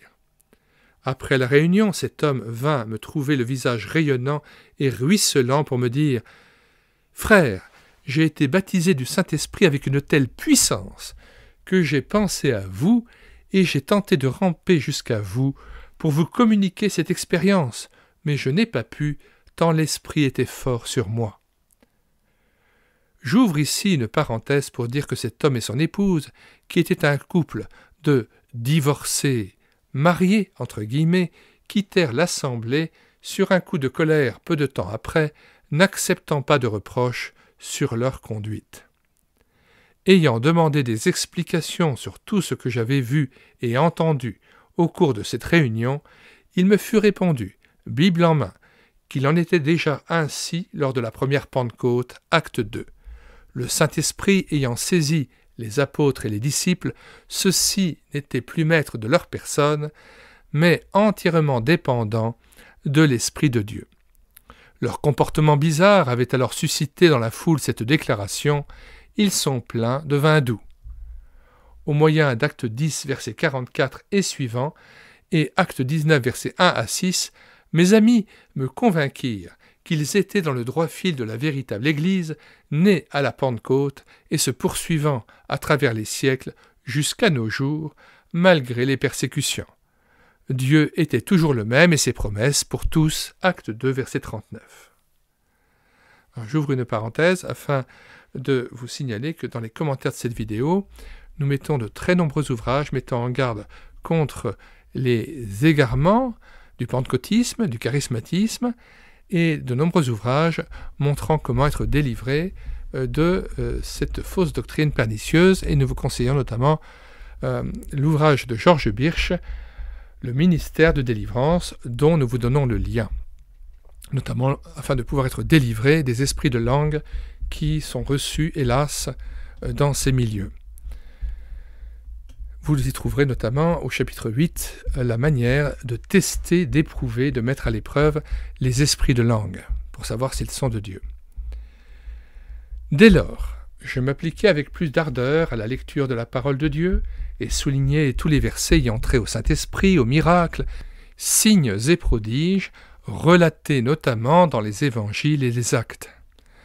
J'aspirais de toute mon âme à recevoir le baptême du Saint-Esprit, entre guillemets, à être rendu capable de prêcher et de faire des miracles pour gagner le plus grand nombre d'âmes possible à la cause de l'Évangile. Mais rien n'arrivait. Pendant de nombreux mois, étant infirme, je le rappelle, j'acceptais que l'on m'impose les mains sans même que je le demande. J'en fus finalement lassé et même irrité, si bien que j'exigeais que l'on cesse ce genre d'exercice spirituel sur ma personne. J'avais pleine foi en Christ comme Sauveur et Seigneur de ma vie, convaincu qu'un jour je serai guéri et servirai le Seigneur quand et où il le voudrait. Mais, avant que la guérison totale me soit accordée, il me fallait beaucoup souffrir moralement et spirituellement. Début novembre 1966, soit 8 mois après ma conversion, il y eut à Auch une mission d'évangélisation et d'édification conduite par Douglas Scott, l'importateur anglais du pentecôtisme en France. Il prêcha remarquablement durant 5 jours, 2 fois par jour sur le thème de Romains 8. J'étais réellement très heureux de l'entendre jusqu'au verset 9 où il est écrit « Si quelqu'un n'a pas l'Esprit de Christ, il ne lui appartient pas. » À la suite de quoi il ajouta « On est vraiment sûr que quelqu'un a l'Esprit de Christ quand on l'entend parler en langue entre guillemets. » J'arrête à nouveau mon récit pour vous recommander aussi l'ouvrage dont nous vous mettons le lien de téléchargement gratuit de Ralph Challis, Le don de parler diverses langues, qui, bien sûr, contredit cette affirmation, ainsi que l'ouvrage de Fernand Legrand, Tout savoir sur le parler en langue. Et puis il y a, surtout à la fin de l'ouvrage de M. Ralph Challis, un appendice B, où il y a le témoignage de Georges Birch, qui s'appelle « 12 cas de possession démoniaque liés au parler en langue ». Et comment Ralph Challis a chassé ces esprits mauvais qui sont des faux esprits de langue. Pour avoir une bonne théologie du Saint-Esprit, nous vous recommandons d'acheter à la Maison de la Bible pour une somme modique, pour 3,90 €, le PDF de l'ouvrage de Jean-Jacques Dubois, Baptême et plénitude du Saint-Esprit. Nous l'avons intégralement lu en audiobook sur cette chaîne YouTube Elle écoutait sa parole. Nous vous en donnons le lien dans les commentaires de cette vidéo. Nous refermons la parenthèse. Attention donc, la doctrine du pentecôtisme est une fausse doctrine, une hérésie de perdition, et l'affirmation selon laquelle on s'aperçoit qu'on a l'Esprit de Christ parce qu'on parle en langue, c'est un mensonge diabolique qui a égaré des millions de gens jusqu'à présent. Retour au texte. « Je reçus cette parole comme un coup de masse sur la tête, mais n'en dis rien à personne. Ainsi donc, puisque je ne parlais pas en langue, je n'avais pas l'Esprit de Christ. Si je n'avais pas l'Esprit de Christ, je ne lui appartenais pas. Et si je ne lui appartenais pas, j'étais donc toujours mort dans mon péché et séparé de Dieu, comme avant ma conversion. Une profonde tristesse envahit mon être tout entier. Mais, contrairement à ma position catholique, j'étais sûr d'une chose. La solution ne pouvait se trouver que dans l'Écriture. Ne pouvant mettre en doute la parole de cet éminent prédicateur dont les messages étaient émaillés de récits prodigieux, le mal ne pouvait se trouver qu'en moi. Il me faudra 9 longues années pour arriver à la conclusion que ce que l'homme déclare de la part de Dieu n'est pas nécessairement ce que Dieu dit. Lorsque je lisais l'évangile de Jean, je croyais être sauvé, véritable enfant de Dieu par la foi, selon la parole même de Jésus. Celui qui croit en moi a la vie éternelle. Et lorsque je lisais Romains 8, 9, je ne lui appartenais pas davantage que lorsque je lisais 1 Corinthiens 12, verset 13, nous avons tous été baptisés en un seul esprit pour former un seul corps, l'Église. N'étant pas baptisé de l'esprit, je ne faisais donc pas partie de ce corps. Il y avait là une fameuse contradiction entre les textes de l'Évangile et ceux des Épîtres. Mais pourquoi ? Dans l'assemblée, un frère espagnol n'avait, lui non plus, jamais parlé en langue. Il prétendait pourtant être baptisé de l'Esprit et faire partie du corps de l'Église. Ayant souscrit pleinement à la doctrine pentecôtiste, je me mis à essayer de lui démontrer qu'il avait tort et qu'il se trouvait dans la position des 2 tribus ennemies, préférant rester en deçà du Jourdain plutôt que de s'emparer de la terre promise et de s'y développer. Mais lui était parfaitement serein quant à son salut et sa position devant Dieu. Moi, pas. Je lus, relus et mis par écrit tous les passages de l'Écriture ayant trait au Saint-Esprit. Rien n'y faisait. J'acquis bien des connaissances bibliques, mais pas la solution à ce problème du baptême du Saint-Esprit. En 1970, Alors que j'avais 3 ans et demi de conversion, le pasteur posa ses mains sur moi au cours d'une réunion de prière, et sans que je le demande, pria en français et en « langue » entre guillemets, pour que je reçoive le Saint-Esprit. Après quoi, il me demanda « Ne sentez-vous rien ?» Je répondis « Non, pourquoi ?» Ma femme m'a dit que j'avais l'onction pour que vous soyez baptisés du Saint-Esprit. Cela me parut fort bizarre. Il faut souligner que sa femme avait une grande influence sur lui, et le dimanche, lorsqu'il y avait des « dons en langue » entre guillemets, c'était elle qui faisait signe de la tête à son mari pour indiquer si le « don » était de Dieu, pour demander son interprétation, ou de l'homme charnel, et ne devait pas avoir d'interprétation. En 1972, son successeur fit une réunion spéciale de recherche du Saint-Esprit. Ce pasteur était extrêmement bruyant, n'hésitant pas à crier et à pousser ses auditeurs à l'exaltation. Il exhortait aussi ceux qui n'étaient pas baptisés du Saint-Esprit à parler en langue en ces termes. « Dites n'importe quoi, laissez-vous aller, et le Saint-Esprit va saisir votre langue. Il faut que vous parliez en langue. Répétez toujours le même son, et ça va venir. Au début, ce sera un peu tiré par les cheveux, mais ensuite, tout ira bien. » Ce soir-là, 4 personnes déclarèrent avoir reçu le « baptême du Saint-Esprit » entre guillemets. Dès ce jour, je résolus de ne plus accepter ce genre de recherche de « l'esprit » entre guillemets, d'autant plus que les effets pervers de ces baptêmes entre guillemets devenaient de plus en plus évidents à mes yeux. Attitude scandaleuse de certains baptisés entre guillemets, déclarations et enseignements contraires à l'Écriture, suffisance, perversion, mensonges, adultère, homosexualité se dévoilant au cours des années. Il fallut donc 9 ans avant que cette affaire du Saint-Esprit soit clarifiée et réglée pour moi. Nous mettons aussi dans les commentaires de cette vidéo l'ouvrage de G.H. Lang, « D'où viennent ces langues ?»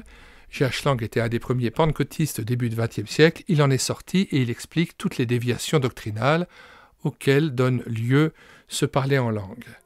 Nous mettons aussi un autre ouvrage, celui de Kurt Koch, Le conflit des langues. Nous avons lu en audiobook les 2 ouvrages que nous vous avons mentionnés sur cette chaîne YouTube et l'écouter sa parole. Et en mettant le lien dans les commentaires de cette vidéo. Retour au texte.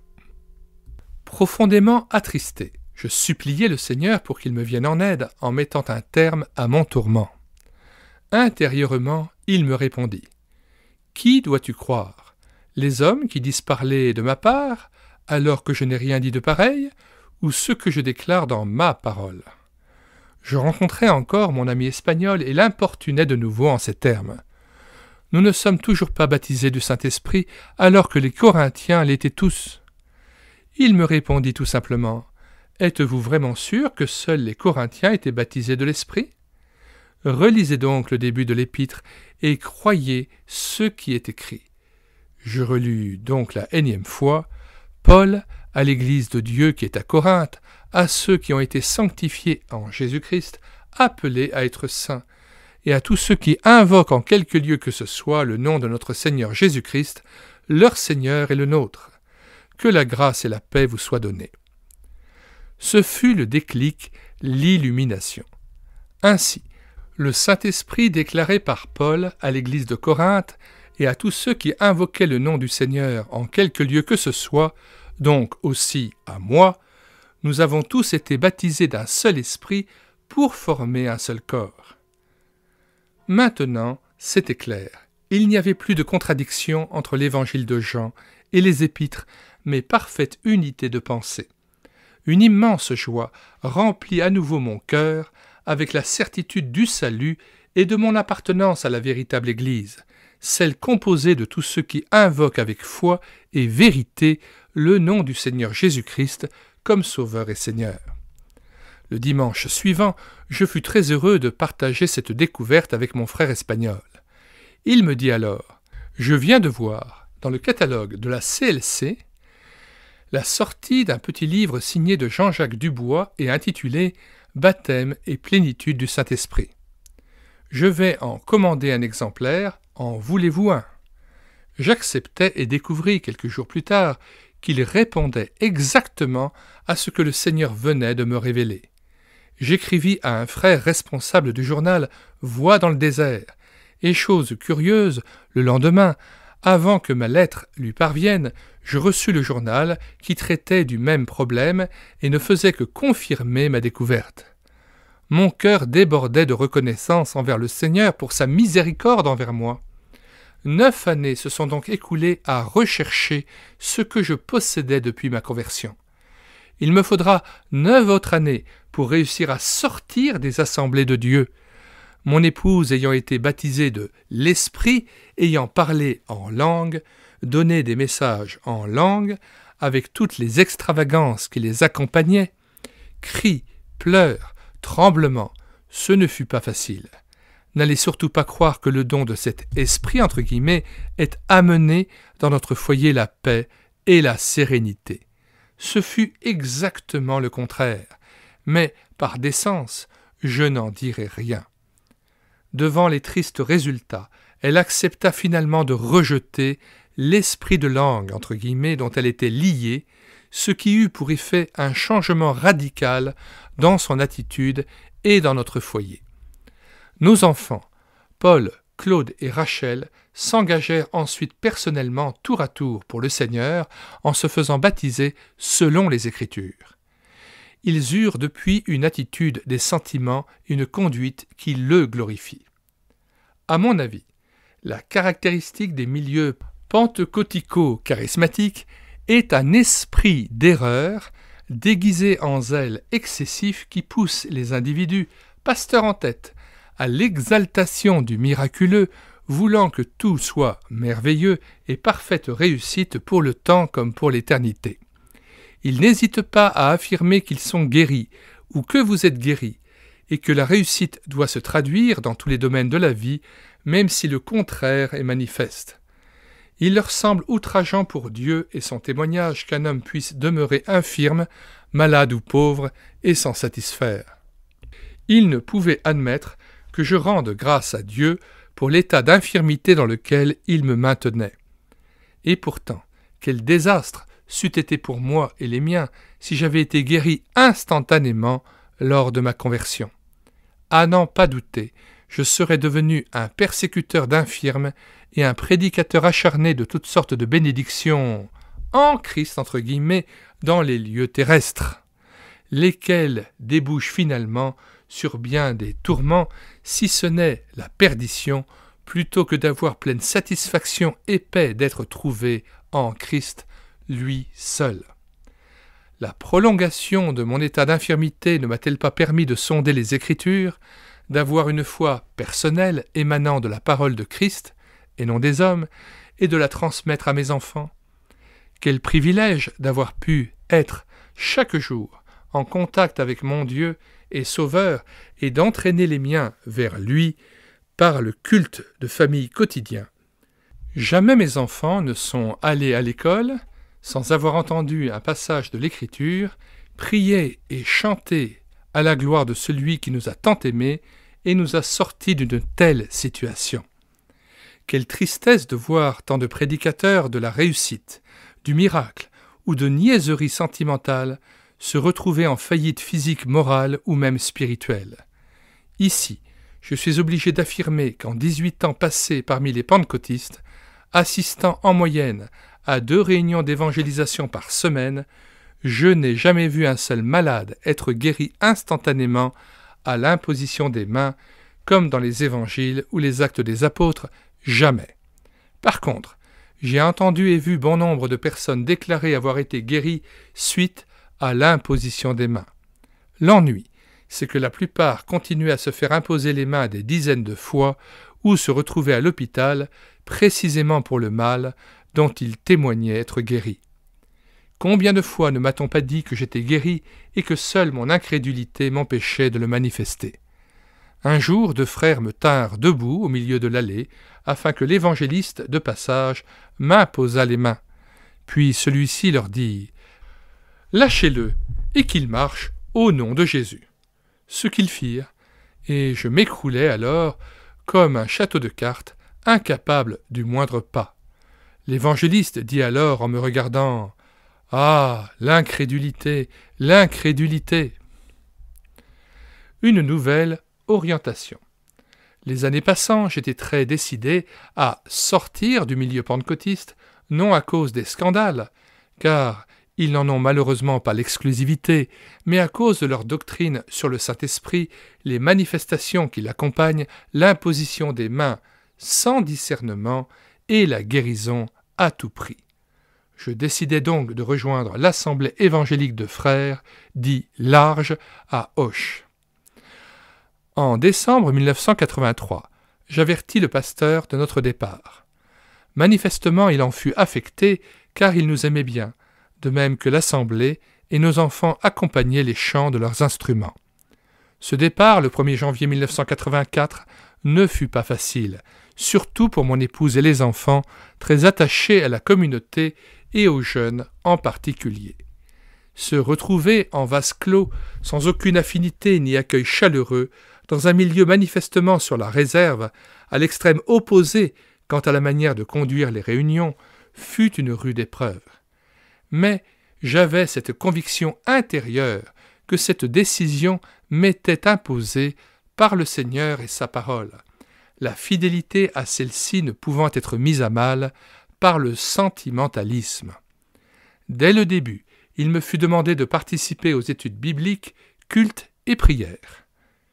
Je le fis volontiers, quoique avec grande difficulté pour m'exprimer, compte tenu de mon insuffisance respiratoire. Les années s'écoulèrent, avec un renouvellement constant de joie et de paix en Christ, malgré les difficultés et une progression très lente en santé, avec des hauts et des bas selon les jours, mais demeurant toujours myasthénique. Ma guérison totale. Fin 1990, à la suite de menus travaux que j'effectuais à quatre pattes dans la cuisine, je ressentis de violentes douleurs au niveau des vertèbres lombaires, mais surtout dans la jambe gauche. Par moments, on aurait cru qu'on essayait de m'arracher la jambe. Le médecin me conseilla d'aller voir un spécialiste à l'hôpital d'Auch. Bien que m'étant juré de ne plus jamais mettre les pieds dans un hôpital, j'y fus contraint par la douleur, début février 1991. La visite se changea en hospitalisation sur le champ. La douleur augmentant, il fut décidé de me calmer avec des drogues fortes, tout à fait interdites pour un myasthénique. En 48 heures, mon état se dégrada rapidement, et je me retrouvai au même point que 27 ans auparavant à l'hôpital de Nancy. Impossibilité de me nourrir, de parler, etc., et commencement de difficultés respiratoires. Je crus vraiment que le Seigneur allait me reprendre, et en avertit mon épouse et mes enfants. Mais là n'était pas son désir. Le spécialiste déclara à mon épouse qu'il était étonné de ma résistance. Il pensait que je ne pourrais tenir que quelques heures à cette expérience. N'est-il pas écrit en Jérémie 17, 5 « Maudit soit l'homme qui se confie en l'homme » Cependant, je savais pourquoi le Seigneur m'avait amené ici et pour quelles raisons les médecins commettaient tant d'erreurs avec moi. À peine avais-je été mis au lit que je me tournai vers mon voisin pour le saluer et faire connaissance. C'était un homme âgé et visiblement fort usé. Il me raconta alors sa vie pleine de souffrances et ses craintes pour l'avenir. Je lui rendis témoignage de ma foi en Jésus-Christ, l'exhortant à mettre sa confiance en lui, qui seul pouvait apaiser ses frayeurs et panser les blessures de son cœur. Il se mit alors à pleurer en me disant que je lui faisais grand bien, car je lui rappelais un livre que ses parents, immigrants italiens, avaient apporté en France avec eux il y avait 50 ans de cela et qu'ils n'avaient jamais pu récupérer. Ce livre s'appelait « Le Vieux et le Nouveau Livre », me dit-il. Je lui expliquai alors qu'il s'agissait de la Bible et lui en apportai le principal message. Dieu vous aime et vous cherche pour vous sauver. Il me dit le lendemain qu'il souffrait d'insomnie depuis des dizaines d'années et qu'il venait enfin de se reposer une nuit complète. Les médecins commirent toutes sortes d'erreurs, aussi bien sur lui que sur moi, si bien que nous restâmes ensemble 15 jours, alors que 3 ou 4 auraient dû suffire. Cela me permit de le conduire à placer sa foi en Jésus-Christ par une lecture assidue des Écritures. Il était vraiment transformé et parlait de sa découverte à tous ses visiteurs, dont son épouse, qu'il perdit 15 jours après sa sortie de l'hôpital. Il m'affirma alors que, s'il n'avait pas rencontré le Seigneur, il se serait suicidé. Désormais, il passait le plus clair de son temps à lire le Nouveau Testament. Je lui offris ensuite une Bible. Mes douleurs ne cessèrent pas, et on diagnostiqua une hernie discale. Je fus alors transporté à Toulouse pour une nucléoaspiration, l'opération discale classique étant trop dangereuse pour moi, l'emploi d'anesthésiques puissants risquant de m'emporter. Cependant, cette nucléoaspiration ne changea rien à mes douleurs et les médecins me dirent qu'il fallait rentrer chez moi. Si les douleurs persistaient, ils tenteraient l'opération classique un peu plus tard. Il ne fallait pas que je bouge ou essaie de marcher. Cela sera long, dirent-ils. Ça voulait tout dire. Mes enfants, Rachel, notre fille dernière-née, et Paul vinrent me voir la veille de ma rentrée et me dirent aussi de ne pas me faire d'illusions. Je n'étais pas prêt de remarcher. Terminez mes jours grabataires, pourvu que je sois en paix avec mon Dieu et mon Sauveur, ce qui était le cas, cela m'était complètement égal. Habitué à souffrir et à vivre en dépendance des autres, depuis 27 ans, j'étais dans une parfaite sérénité. Ce soir-là, je rendis grâce à Dieu pour tout le chemin parcouru par sa grâce et m'endormis paisiblement. Le lendemain, jour du départ de l'hôpital, je me réveillai vers 7 heures en pleine forme, mais avec une sensation extrêmement étrange. Je me mis à respirer à plein poumon, chose que je ne faisais jamais. Mes mâchoires se contractaient bizarrement. Je me demandais subitement et à haute voix: « Mais qu'est-ce qui m'arrive ? Mais qu'est-ce qui m'arrive ? Mais qu'est-ce qui m'arrive ?» Je regardai le plafond et je me rendis compte que mes yeux étaient mobiles. Je ne voyais plus double. Une force étrange semblait bouillonner en moi. Mes mains, qui ne s'ouvraient jusqu'alors qu'à moitié, s'ouvraient toutes grandes. Je prenais plaisir à les ouvrir, à les fermer. Mes doigts, je pouvais les étendre au maximum, alors que, lorsque je tendais la main à quelqu'un, celui-ci devait saisir ma main. Quant à moi, je ne le pouvais pas, et je répétais toujours: « Mais qu'est-ce qui m'arrive ? Mais qu'est-ce qui m'arrive ?» On m'avait interdit tout mouvement hors du lit. Je décidai de m'asseoir sur son bord. Je m'étirais avec un réel plaisir, et toujours cette question: « Qu'est-ce qui m'arrive ? Qu'est-ce que cela veut dire ?» Je décidai ensuite de me laisser glisser au sol sur mes pieds. Mais qu'est-ce que cela veut dire ? Mes pieds tiennent, mes jambes tiennent, ma colonne vertébrale tient. C'est incroyable. Je me dis alors: il faut que tu ailles te voir au coin toilette. Ce que je fis à petits pas, et là, quelle surprise! Je croyais rêver. Mais ce n'est pas toi, me dis-je. Alors mes yeux spirituels s'ouvrirent, et je me mis à pleurer en disant: « Seigneur, tu m'accordes aujourd'hui une totale guérison de ma myasthénie. » Je pensais à la prière de ma sœur en Christ lorsque j'étais au plus bas. « Seigneur, nous invoquons ton nom en faveur de notre frère, sauve-le de cette situation, qu'il te serve et te glorifie. » Je retournai ensuite à mon lit et téléphonai à mon épouse. « Devine ce que je viens de faire. J'espère que tu n'as pas fait de bêtises, me dit-elle. « Non, mais je suis allé au coin toilette et figure-toi, je suis entièrement guéri de la myasthénie, le Seigneur m'a affranchi définitivement de cette infirmité, je suis réellement libre. »« Mais c'est impossible, tu dis n'importe quoi, ajouta-t-elle. »« Mais non, je t'assure, je suis réellement et totalement guéri de la myasthénie. Mon dos et ma jambe me font toujours aussi mal. Mais pour la myasthénie, c'est terminé, tu le verras quand je rentrerai. » C'est ainsi que début mars 1991, sans jamais avoir fait de la guérison du corps une recherche prioritaire, je me retrouvai en pleine possession de mes moyens après 27 ans d'infirmité. Je fus ramené à la maison en ambulance. Tous les miens présents furent étonnés de me voir descendre de la civière et de les regarder avec un visage neuf. Plus de mâchoire qui pend à moitié, de paupières tombantes, de regards qui louchent. Certes, je souffrais du dos et de la colonne vertébrale, mais il était clair pour tous que je n'étais plus le même. Dire avec certitude que j'étais entièrement guéri de la myasthénie, c'était trop leur demander, et pourtant.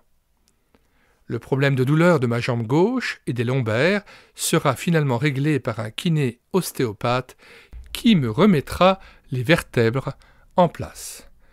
Il me faudra ensuite quelques semaines pour renouveler mon état général fort affaibli par les souffrances endurées. Chose amusante, à la maison, les réflexes demeuraient les mêmes chez ceux qui m'entouraient. Chaque fois que je voulais me lever, ils se levaient aussitôt pour me tenir et m'accompagner. Il fallut plusieurs mois pour qu'ils se fassent à l'idée que j'étais réellement libre. Rachel eut même longtemps des difficultés à accepter que je n'ai plus besoin de ses services. Les beaux jours de retour, une folle envie de marcher dans la campagne me saisit. Un jour que mon épouse était au travail, je décidai de partir à travers champs et fis ainsi 2 kilomètres. Lorsqu'elle fut de retour, je lui expliquai mon exploit. Elle ne me crut pas. Je lui dis alors de chausser ses baskets et nous fîmes bien davantage. Elle avait grand-peine à me suivre. Sur notre passage, les rideaux se tiraient pour voir qui pouvait bien marcher de ce pas avec madame Pelzer. Quelques jours plus tard, ce fut le temps des cerises. Plein de force, je campais seul la grande échelle et montais au plus haut. Notre voisin, me voyant ainsi perché, était affolé. « Mais qu'est-ce que vous faites là-haut, monsieur Pelzer ?»« Eh bien, vous voyez, je cueille des cerises. » Il s'attendait sans doute à ce que je m'écrase par terre. Le marchand de surgelés va me visiter comme à l'accoutumée. Il eut un mouvement d'hésitation en me voyant et dit « Mais vous n'êtes pas monsieur Pelzer ?»« Si, lui répliquai-je, je suis monsieur Pelzer. »« Oui, je vois bien que vous êtes un Pelzer, mais pas celui que je visite régulièrement. » Je lui expliquai alors que j'étais bien celui-là et que le Seigneur m'avait délivré de mon infirmité. Il était sidéré. Lorsqu'il me quitta, il me serra fortement la main en disant « Ça ne fait rien, vous saluerez bien votre frère de ma part. » Quelque temps plus tard, c'étaient les vacances. Nos petits-enfants étaient venus pour quelques jours. Avec eux, je décidai d'aller chercher des œufs dans une ferme non loin de la maison. Généralement, ma femme y allait en voiture et moi, je restais dans le véhicule avec ma touche d'infirme ressemblant à un aveugle. Cette fois, je me présentai donc à eux tout naturellement. On discuta de la chaleur qui régnait et des enfants, après quoi je rentrai avec les œufs. 2 jours après, Paul y retourna. Ils lui demandèrent alors quel était cet homme qui ressemblait à son père. Ils furent stupéfaits de la réponse et, comme tous ceux qui m'ont connu et me voient aujourd'hui, ils reconnurent que c'était vraiment un miracle. Cependant, pas plus qu'à l'époque du Seigneur Jésus, les miracles ne sauvent personne. Beaucoup de malades aimeraient expérimenter la guérison. Mais dès qu'on leur parle de l'éternité, de la réconciliation avec Dieu et de l'obéissance à sa parole, un sourire incrédule atteste que, quand même les morts ressusciteraient, ils ne croiraient pas du cœur. En fait, le propos de M. Pelzer vient de Luc 16, verset 31, et Abraham lui dit, il est question du riche qui demande à ce que Lazare, ressuscité, puisse annoncer la bonne nouvelle à ses frères, afin qu'ils n'aillent pas en enfer comme lui, et Abraham lui dit « S'ils n'écoutent pas Moïse et les prophètes, ils ne se laisseront pas persuader quand même quelqu'un des morts ressusciterait. » Retour au texte. La foi vient de ce qu'on entend, et ce qu'on entend vient de la parole de Christ. Romains 10, verset 17. « J'écouterai ce que dit Dieu, l'Éternel, car il parle de paix à son peuple et à ses fidèles, pourvu qu'il ne retombe pas dans la folie. » Psaume 85, verset 9. « À celui qui nous aime, qui nous a délivrés de nos péchés par son sang. À lui soit la gloire et la puissance, au siècle des siècles. Amen. Apocalypse 1, verset 5. Un encouragement. Il m'a été demandé d'ajouter un mot à ce témoignage qui veut glorifier le Seigneur Jésus-Christ. C'est en effet sa grâce que nous avons vue à l'œuvre depuis les quelques 30 années que nous connaissons les intéressés. Qui ne voudrait pouvoir dire « c'est par la grâce de Dieu que je suis ce que je suis ». Je veux souligner celle qui a été faite à mon frère Louis de pouvoir continuer à être malade dans un milieu qui croit unilatéralement à la guérison. À qui veut faire la volonté de Dieu, le sentier n'est jamais facile, en particulier sous les rapports honnêteté, sincérité. Le Saint-Esprit nous travaille toujours par son feu pour produire l'authenticité. Cela a été et sera encore ma prière constante pour lui comme pour nous.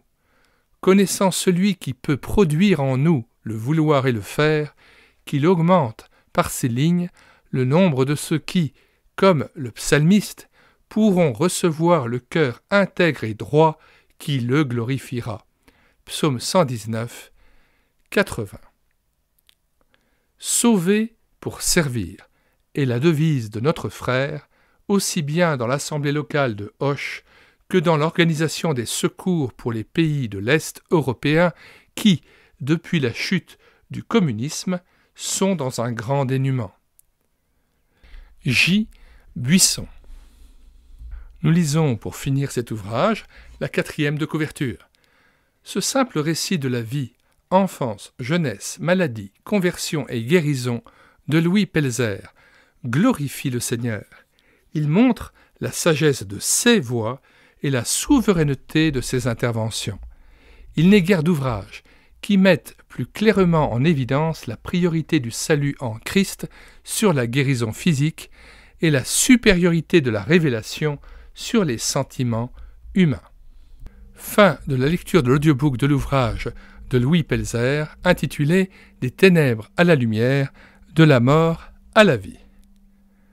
Nous vous demandons de bien vouloir vous reporter à la description ou aux commentaires de cette vidéo afin de pouvoir cliquer sur le lien que nous vous avons communiqué afin de pouvoir obtenir le téléchargement gratuit de l'e-book de cet ouvrage, ainsi que le téléchargement d'autres ouvrages contre le renouveau charismatique et les déviances doctrinales du pentecôtisme, le danger du parler en langue, correspondant à une véritable invasion démoniaque, l'ennemi de l'intérieur au sein même de l'Église de Jésus-Christ. Nous vous communiquons le lien de nombreux ouvrages vous permettant de vous délivrer de cet esprit de langue et de cette fausse doctrine. Nous vous communiquons notamment le lien de l'ouvrage de Hugues-Édouard Alexander, Pentecôtisme ou Christianisme. Vous pouvez télécharger l'ouvrage et écouter l'audiobook intégral de cet ouvrage sur cette chaîne YouTube et écouter sa parole. Nous ajoutons le lien vers plusieurs playlists d'ouvrages, et notamment la playlist Biographie et témoignages, la playlist Charismatisme ou Christianisme, ainsi que la playlist Pentecôtisme ou Christianisme, qui comporte plusieurs dizaines d'ouvrages, vous permettant ainsi de mieux comprendre ce qu'est être rempli du Saint-Esprit, comment être scellé du Saint-Esprit.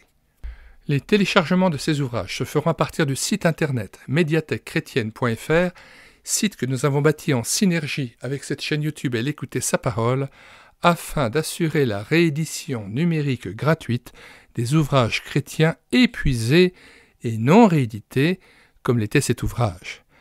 Nous en sommes à 1400 ouvrages que vous pouvez télécharger gratuitement.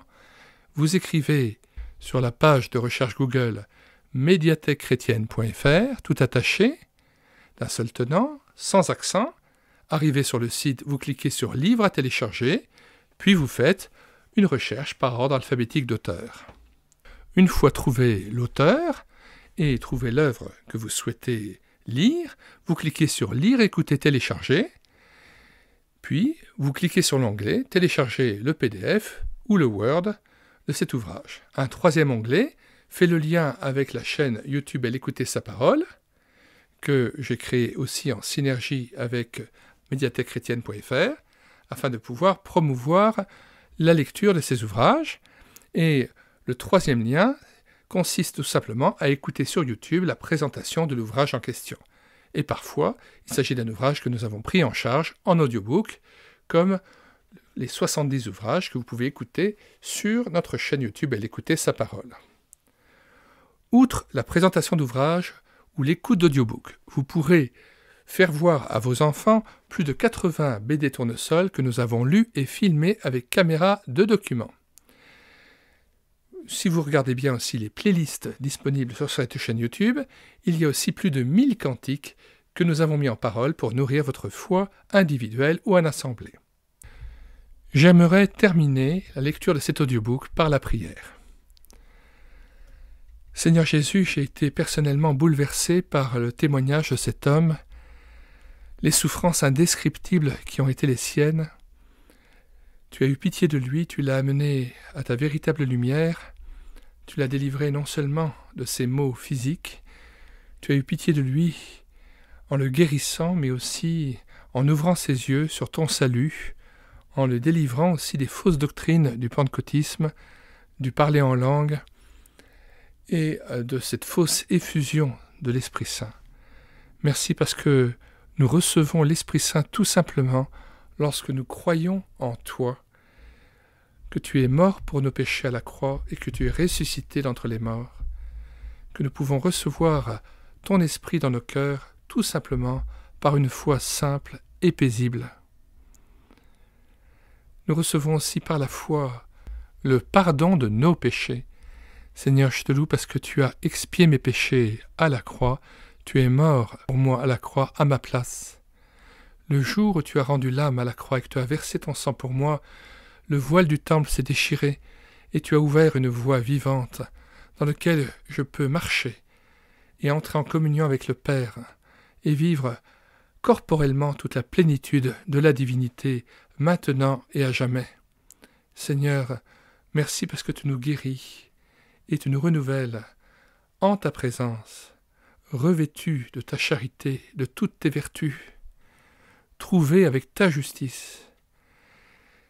Seigneur, nous voulons trouver la paix et le repos en toi. Conduis mes frères et sœurs qui m'écoutent et qui prient avec moi dans ce repos et conduis-les aussi dans les œuvres préparées d'avance. C'est de toi que viendra notre fruit, Seigneur Jésus. Tu nous accordes aussi de porter du fruit à la gloire de ton Père et d'amener d'autres âmes au Seigneur. C'est ton œuvre. Père Céleste, merci pour ton appel, merci pour ton élection, merci parce que tu nous as gardés en ton nom, parce que tu nous aimes d'un amour éternel, et que cet amour nous fait tenir debout et nous fait marcher jusqu'à notre fin, avec confiance, sans promener des regards inquiets, car tu es notre Dieu, notre Père. Merci parce que tu es non seulement un Dieu de loin, mais aussi un Dieu de près, parce que ta parole est près de moi, dans ma bouche et dans mon cœur, parce que je peux être paisible et serein, puisque nous sommes cachés, notre vie est cachée avec Christ en toi, et que nous sommes ressuscités avec Christ dans les lieux célestes. Nous te rendons grâce, Seigneur, nous attendons le retour de Seigneur Jésus, espérant être transformés à son image quand nous le verrons tel qu'il est, par le pouvoir qu'il a de s'assujettir toutes choses.